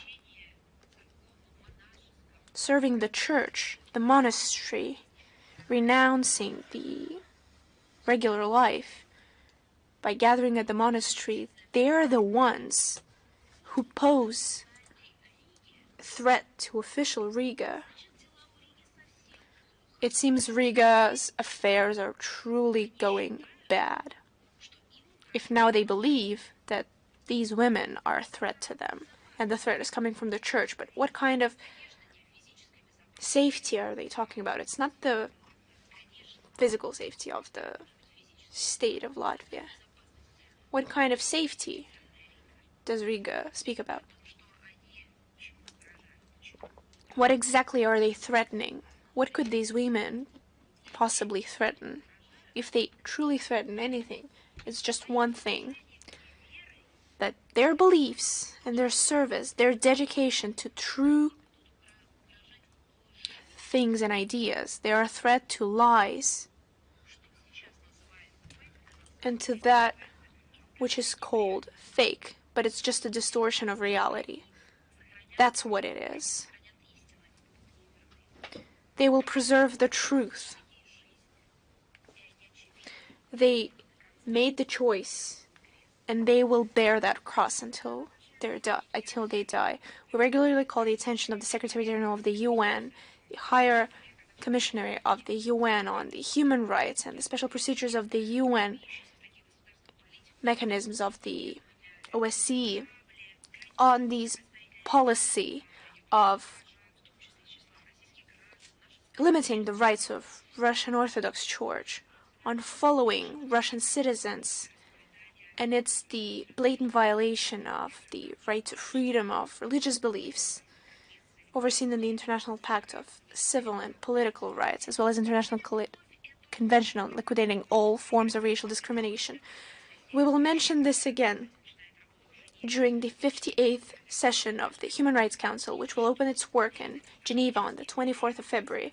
We would also like to point out that the detailed material full of facts on following Russian Orthodox churches is included in the thematic and country reports being prepared by those who work at the ministry. And you see the ambassador at large who works with the rights of religious beliefs.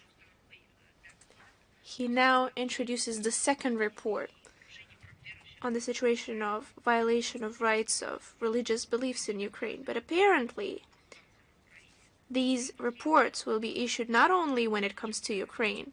We have enough to publish these articles on other countries as well, and these countries, you know them all too well, the countries of the collective West. And the situation in the Baltic countries is reflected in another report on the rights of our citizens abroad, and it was published on our website in December 2024. And proof of the violations of those rights on blatant neo-Nazism and racism. And we see this. All these reports can be found on the website of the Russian MFA.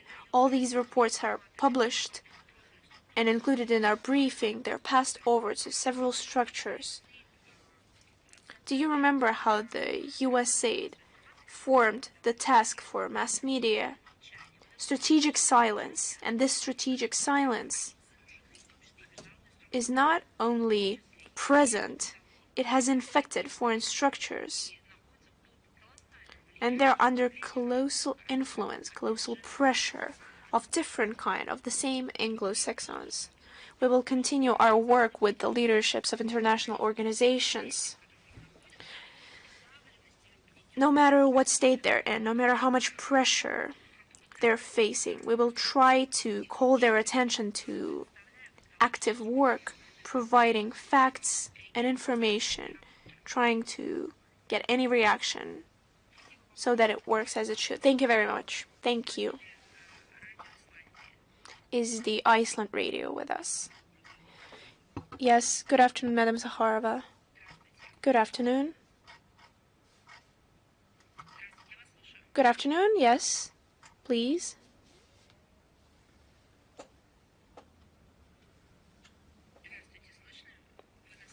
Good afternoon, can you hear us?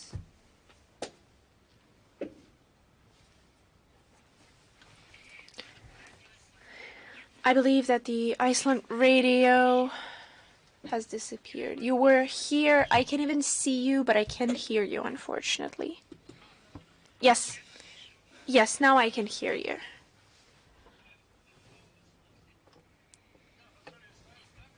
I would like to congratulate you on the holiday, but, well, the holiday is only coming up.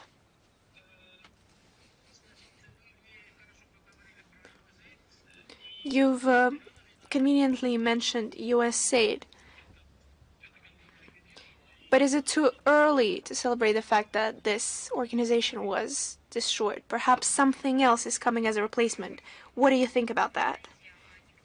You think no one is happy? We have nothing to celebrate. To celebrate the fact that it was closed out. How much damage has been done? If they repented for their lawlessness, or if they've eradicated mistakes, if they could guarantee to the international community that this would not happen again, then we could be happy. But right now it's just a collective shock that the world experiences as a whole. Everyone who gets new details every day. The only thing, perhaps, that we could mention that we feel satisfied about is that everything that we've been talking about turned out to be true. You see, truth will always out. It doesn't matter if it takes a year, 2, or more. But mass media are working actively, and right now time is flying by, and we see that something that's been hidden for decades is coming to light.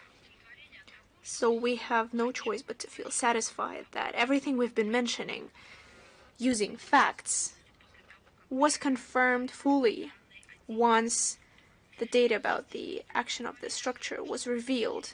So of course we feel some sort of satisfaction that we've stood strong against the criticism and threats when US aid was closed in our country, saying it's nothing but an agency on helping the development. It's a machine of interfering in internal affairs. It's doing nothing but contributing to the change of state affairs. But the last thing they're doing is actually aiding anyone. The rest has nothing to do with satisfaction or joy.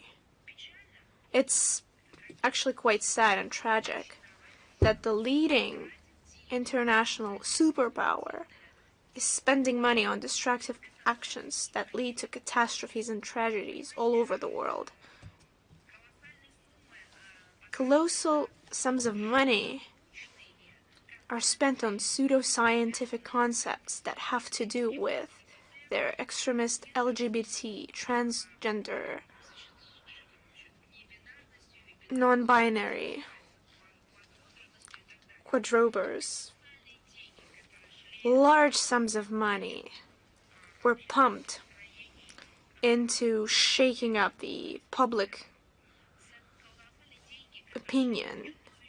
So much money was spent on mass media who did nothing but destroy the freedom of speech, who turned these into an instrument of propaganda, which is actually prohibited in the US. And I'd like to recall that the kind of work at the agency in our country, we qualified as nothing but not worthy of the intended goal. As for the future of this agency, I believe that one way or another, it's going to be very difficult, not only to the United States, but to the countries of the collective West to renounce the mentality of interfering in internal affairs, because then they have to renounce as a whole the concept of their dominance, of their exclusiveness, of enslaving other countries, of using their resources, of this kind of relationship as a colonial power and their colonies. And USA is nothing but a consequence of this ideology being used in practice. Okay. I would like to talk about Asia. I recently came back from trips to Laos and Myanmar. I would like to learn more about Russia-Myanmar relations. What are perspectives of cooperation with the current military government there? What does Russian officials what's the official stance of the Russia towards this country? Our countries are tied by relations of friendship and cooperation for more than 75 years. We have similar approaches to many relevant issues in the international and regional agenda. We both share our vision about multiple world order based on cultural and civilizational diversity, sovereign right of every country to determine their path of development. As to the internal political situation in Myanmar, we support the principle of non-interference into the internal affairs. We are convinced that the situation can be settled through the efforts of people of Myanmar and international help. First of all, through ASEAN, can play on the supporting role. All sanctions and attempts to isolate this country with financing, military and technical support to the radical opposition are counterproductive and won't bring peace to the country. Thank you very much. Thanks to you. Is Lentaru with us? Yes, good afternoon, Madam Zakharova. We have the following question. Recently, President of Poland said that Warsaw should be invited to the table of negotiations on Ukraine, and the presence of Poland would be in the interest of Ukraine. What does Moscow think about the possibility to invite other countries to the negotiating table? Is Warsaw's presence admissible? I partly answered your question when I talked to your colleague from the Chinese Media Corporation. You know what is interesting? You cite President of Poland, Duda. He said that Warsaw should be invited to the negotiating table about Ukraine. But is it the same Warsaw and the same Duda who talk that there's no place for negotiations, everything should be settled through force? Do I understand it correctly? Is it the same official Warsaw and the very same president of Poland who supplied arms to the Kiev regime and who worked to escalate the crisis? Do I understand it correctly? And now they are talking about negotiating table. They have to understand that the negotiating table means diplomacy and political methods and methodology, and not the methods that lead to the escalation of the situation. It is clear. I would like to note that since 2022, NATO representatives and the EU representatives have talked multiple times that no negotiations and no negotiating table can exist. Everything should be settled on the battlefield. If they changed their mind, probably they should articulate it better and to say that they have another concept, and they have to show this through their actions. They have to act for the sake of the peace process. What kind of peace process are we talking about? What kind of negotiations are we talking about if they supply arms and do all they can so that the Kiev regime continue hostilities till the last Ukrainian? There's a clear problem in their logic. The rest of the question was answered earlier. Thank you. Is the Moscow Post with us? Good afternoon. We have 3 questions today. First, the close circle of President Trump make a lot of statements, outrageous and sometimes even debunking, which ones attracted your most attention? What can you say about them? I wouldn't comment on them.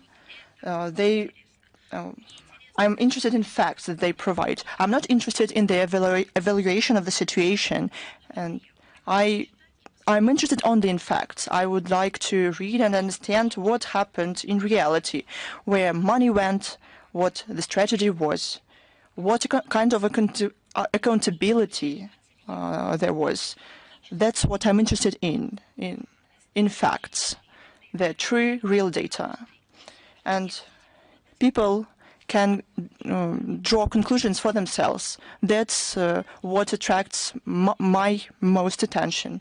We saw a lot of evaluations, but I would like to focus more on facts. When any of the representatives of the close circle of President Trump share facts. Probably they share screenshots, links to documents themselves, or any other data, direct quotes. These are the most interesting things. I was shocked by the strategic silence as a concept that was proposed by the media for grants that they received. But I thought that they worked differently, not like that, and I was shocked by gender agenda that was reduced to transgender operas and money to physically change gender and I thought that they promoted and these ideas, but they limited themselves in their activities. But they did things that are shameful even to talk about, and I don't have such words because such things are not usually pronounced out loud. And the programs to change regimes and the money that was spent there, these are the most interesting topics for me. And thank you. The next question. Press Secretary of the EU on Foreign Affairs and Security Policy said that Russia every day terrorizes the population of Ukraine and targets civilians. Russia will be punished for this. 5 years ago, the first administration of the U.S. President degraded the status of the EU to the international organization. What can you say about that? But those are people, illiterate people, they cannot say anything but the things that they have in their guides. The terrorized population of Ukraine, what are they talking about? The EU representative on foreign affairs, Ellen Nooney, does he know that Zelensky recognized that they were planned assassinations and killings of civilians in our country? I mean civilians, not even military people. And these representatives, does he know that for decades the Meritorious website have existed for years, and other prohibited organizations and websites, they contain information about people that must be killed from the point of view of the Kiev regime? Do you know about the number of terror attacks that committed by by Kiev? And they publicly take responsibility for them. They openly tell about how they kill Russian people. Do the European representatives see this? Do they even look at it? We regularly inform people about the terror attacks. But this representative, did he see these photos during the briefing that took place a week ago? How journalists listened to what I talked about in terror. They were in tears. I heard experts who shared information, and these are people who deal with dead bodies, but they couldn't be calm while talking about what they found out in the city of Ruskaya Porечье. All the acts that Ukrainians commit, are they going to be commented on by the European representatives, or are they going to continue to forget about it. But we will continue to inform you about atrocities committed by Ukrainians. That's why we call these people Ukrainian clique. You had one more question, if I'm not mistaken. Yes, about the Trump administration. It degraded the EU to the international organization. Well, it's something that Washington has felt for a long time about Western Europe and the EU. These are their real emotions about those who lost their sovereignty, because the level of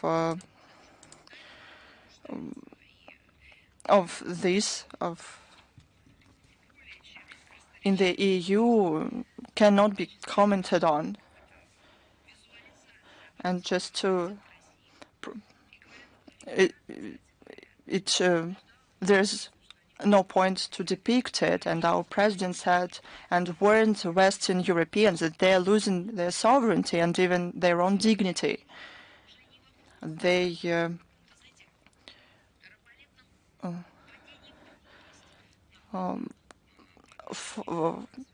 behave like slaves towards their overseas, not even a brother, because Washington do not consider them as a relative, but to their overseas master. So they don't treat them as people. And the last question on in February 1945, there was a Yalta conference, and what's today's perspectives for the similar scenario in today's settlement? Sergei Lavrov wrote about it in his article of February 4. Is Rudolf with us?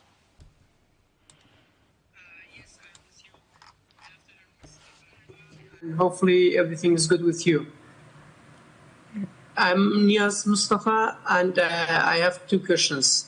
My first question is related to Syria, which is we saw that last month a delegation from Russia went to Syria, and you had some discussions as well. My question is, there's news reports that Damascus officials asked Russia to hand them over Bashar Assad, the former president of Syria. Is it true that they have asked you this thing, or what do you have about this? Вы знаете, information about the contents of the negotiations that took place in January in Damascus as part of the visit of our delegation to Damascus, led by Mikhail Bogdanov. This information was given in our message of January 29. To comment particular aspects of this context are not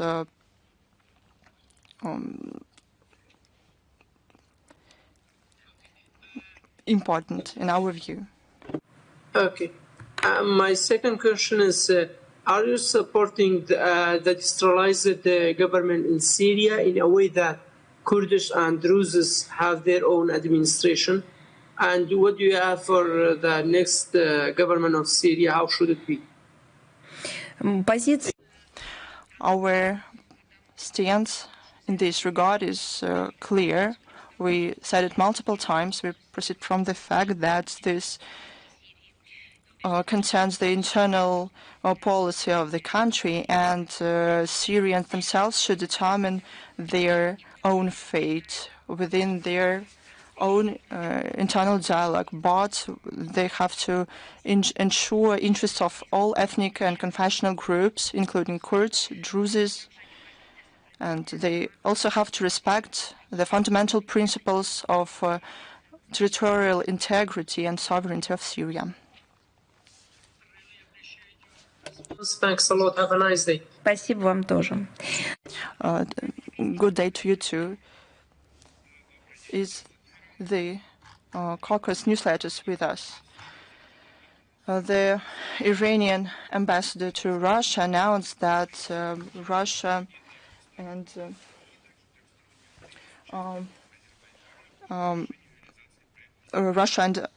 Azerbaijan and Iran will sign an agreement to build a railway. How does Russia evaluate perspectives to launch the western part of the transport corridor north-south? What questions are going to be discussed during the trilateral meeting? The development of the international transport corridor north-south was a central topic of negotiations between presidents of Russia and Iran in Moscow on January 17th. I think that you saw the text of the agreement that was signed at a high level about comprehensive strategic partnership between our countries. This issue was given special attention there.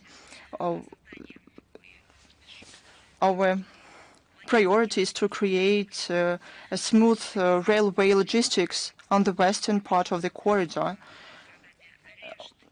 This will be possible after the part between the cities of Resht and Astara of 172 kilometers is built. The intergovernmental agreement providing export loan for these purposes was signed in Tehran on May 17th, 2023. We note aspirations of all three countries of the intergovernmental agreement about the corridor to achieve these goals and to expand the potential of the corridor. This route was launched and operates. The flow is growing from year to year, and the full-scale building up of this route is an item in the agenda, and we want to create comfortable conditions for our suppliers. Is Anadolu with us? Yes. Good afternoon, Madam Zakharova. We have a question about the Middle East. Minister of Sport and Culture of Israel said that Israel won't let Hamas to retain control over Gaza, even if the deal on exchange of hostages is violated. What do you have to say about it in light on the start of the first phase on the ceasefire in Gaza?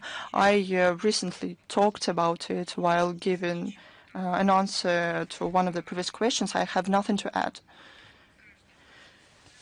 Every state has a government. Each government is formed differently in various countries. There are coalition governments, governments of one party. Various governments has ministers with other mandates and political views on internal and external political processes. We believe that our priority are the statements of the leadership of the country, as well as the leader of MFA of the country. In this case, we can talk about it in detail.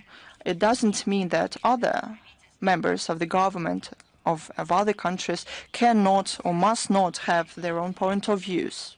No. But for us, signals and counterparts are the main source. Thank you. Is Almaydin with us?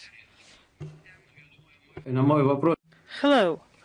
I think you already answered my question already. Well, perfect. Thank you. Now, moving on then. Baku TV, please. Yes, I am here. Hello. Hello, Ms. Zakharova.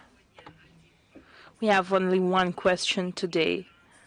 Heads of foreign ministries, transportation ministries, and customs services of Russia and Azerbaijan will meet soon to discuss a rail link Russia-Stara of the international north-south transportation corridor. So the route is preliminary agreed several months ago.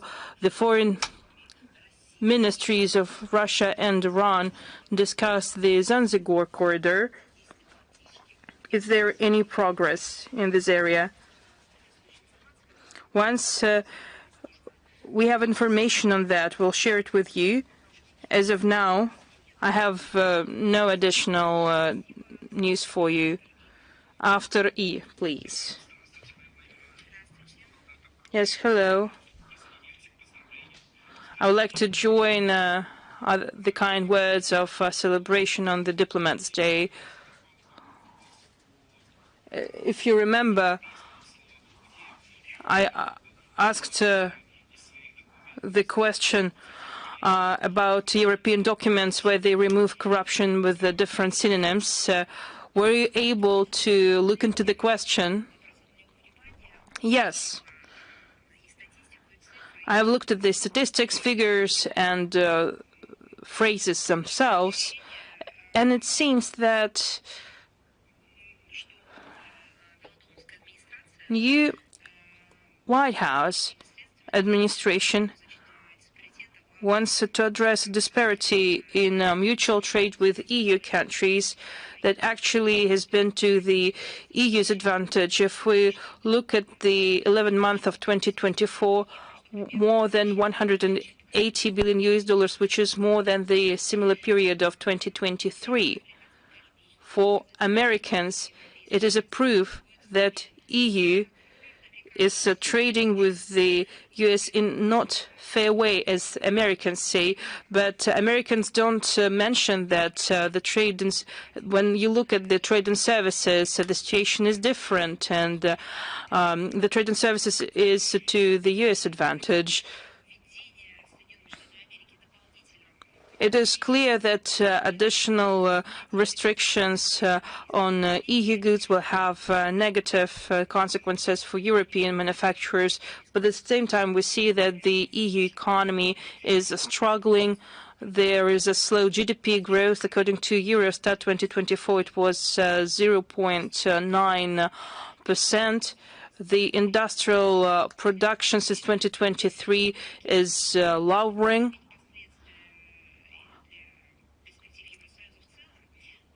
Well, the time will show how it's going to affect the EU countries and their economies, and how it's going to affect the EU prosperity.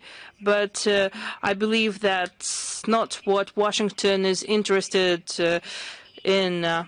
Washington has a pragmatic approach. Their trade relations with the EU are not equal, and I believe you are talking about the use of different words, and they just have no time to use the proper wording. They just want to write what they think. But sometimes we believe that their ears are clogged with wax, and they have prohibited the majority of people to listen to and to understand.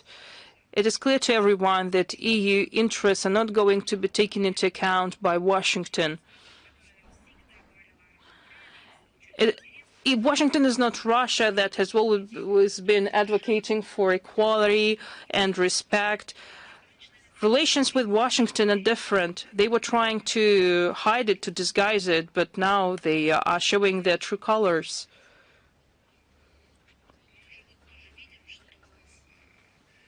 And we see now that the European Union itself has been teaching Washington for years that's how Washington should work with the EU, actually. Probably there were times, and probably someone remember those times, when Russia and Western Europe could say Washington no, or could express their own interests, and now it's not even possible. I believe they're just sending checks there and explain what, and they specify the sums of money that should be paid. At the same time, the EU has been repeating as a mantra that they are autonomous from the political point of view, but at the same time, they are acting together, that they have a mutual understanding, but in reality they have no strategic autonomy, they have no union, nothing. And it's not just a struggle, it's not a fight. The United States are just trying to get advantageous conditions for them.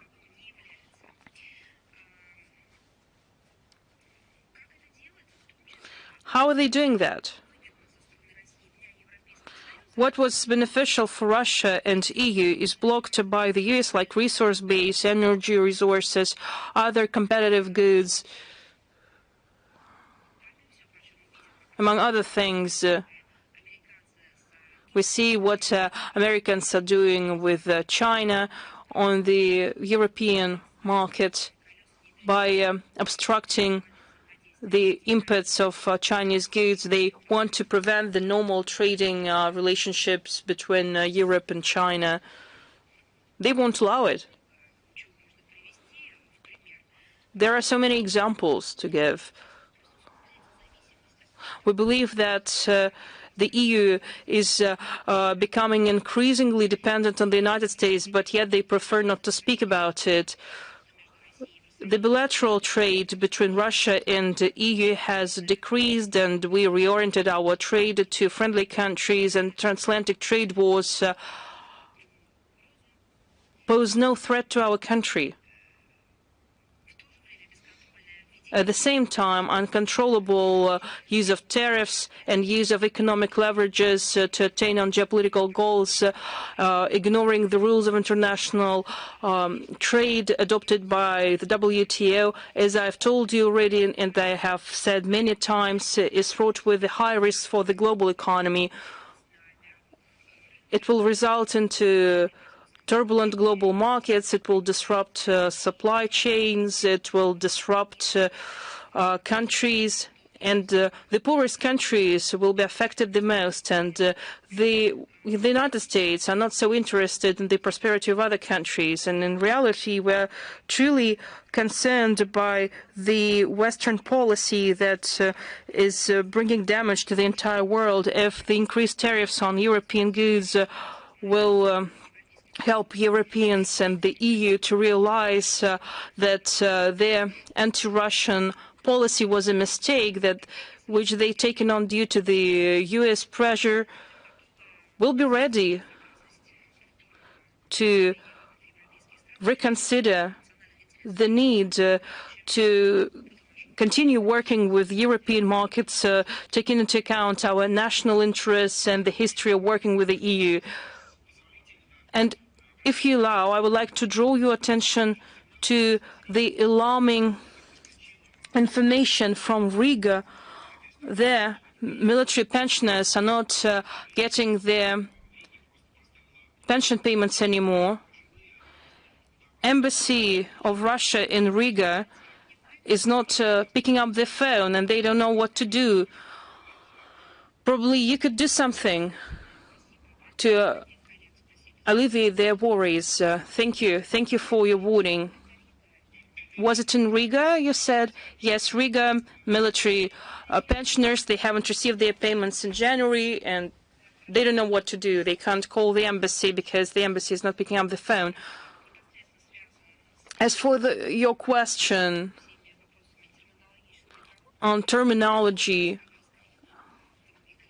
because I was talking about the economic cooperation between the EU and the US. But as for the corruption terminology and its use in EU documents, I will go back to it later if you allow. Voice of the Fatherland, please. Hello, Ms. Zakharova. Can you see me? Yes, I can see you.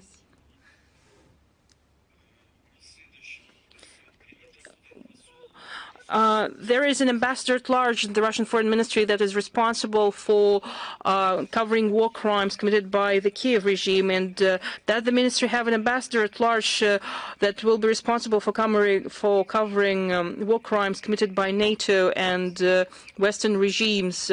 You know, in our departments we have special sections like section of NATO, section related to the US policy. In the past, they were responsible for developing relations with our country, but due to the recent policy of both NATO and the United States, our relations have narrowed, have almost disappeared. They go through the process. They have went through the process of elimination, I should say. They are taking actions against our country. We have the relevant departments responsible for working with NATO and US.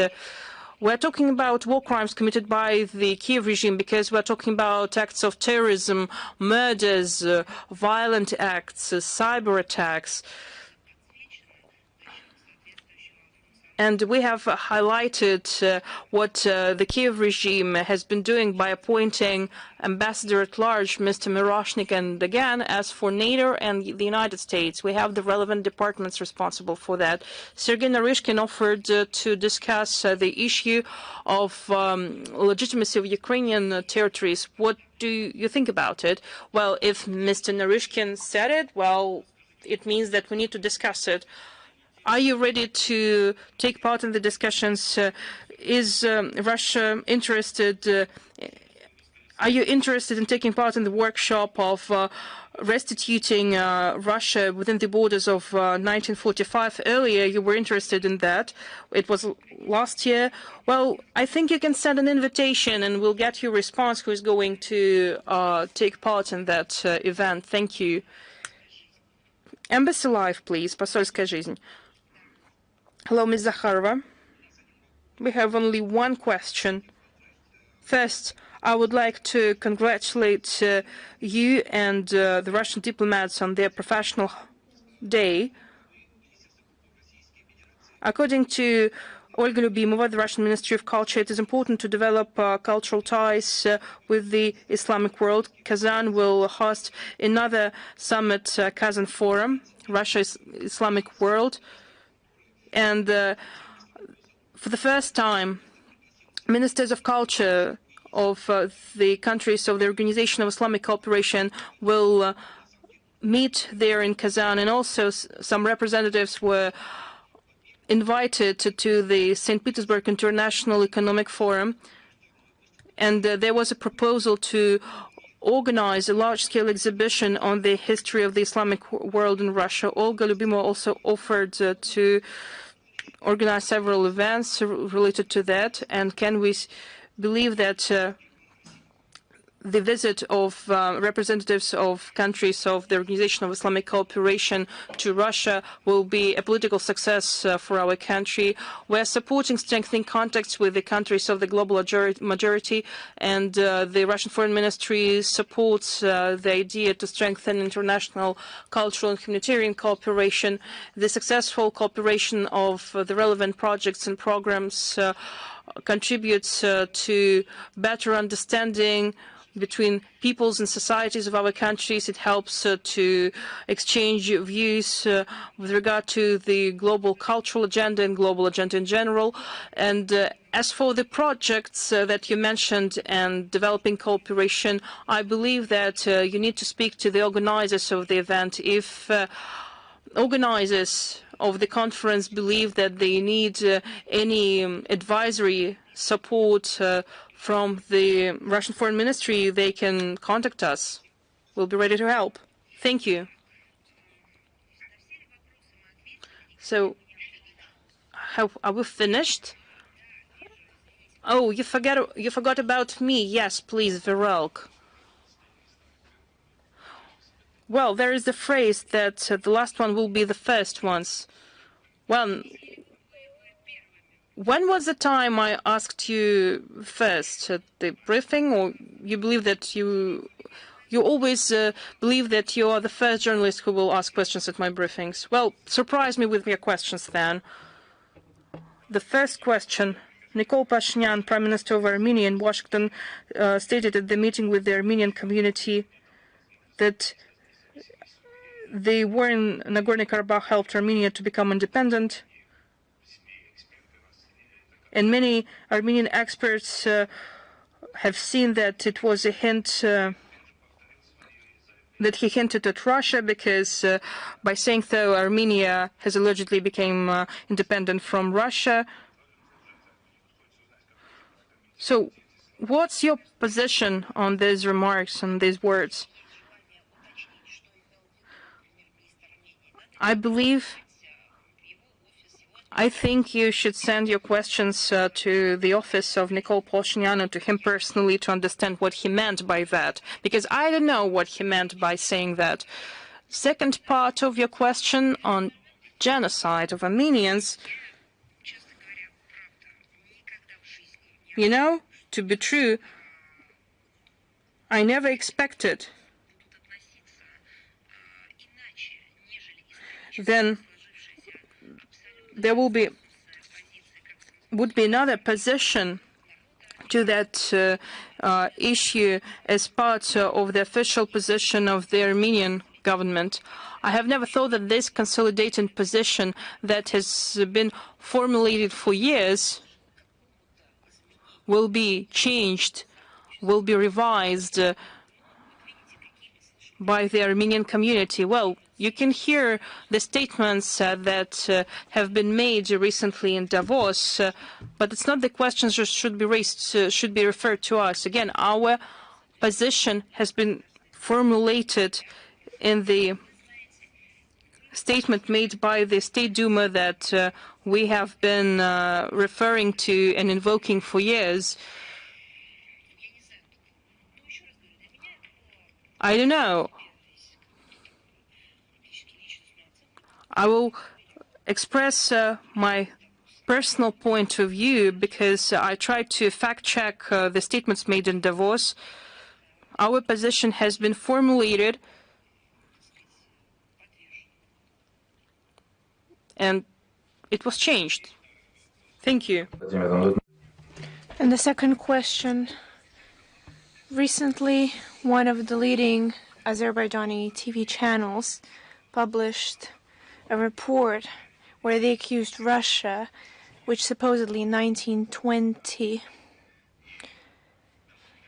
interfered in the territory of Azerbaijan and gave the region Zangezur to Armenia.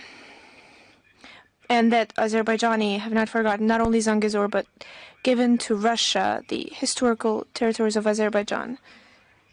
But at the end of January, he said that we will not forget it. So what is your opinion? How could you comment on words where both Azerbaijani authorities and the mass media represent historical points of view and prepare it's kind of an information war on this issue? You know, we've written many documents.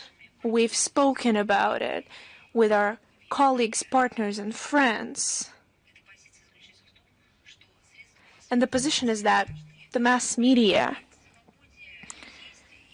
in all their freedom of action and with the lack of any censure, as a norm that is being promoted in our capitals, the mass media, considering the pain and the suffering that the people of this region have already experienced, they should act responsibly. They should work towards the peaceful resolution and towards stabilizing the situation, not towards destabilizing. And I perfectly understand, and sometimes we also get criticized for the fact that Russian mass media are broadcasting or presenting their own point of view or the point of view of the experts who are not shared by one side or another. And we constantly call our mass media to take, when it comes to more sensitive issues that have a potential of a conflicting point of view. And it's not just a hypothetical issue, it's actually a real issue. And once again, I would like to reaffirm our position and our call towards this. Thank you. Thank you.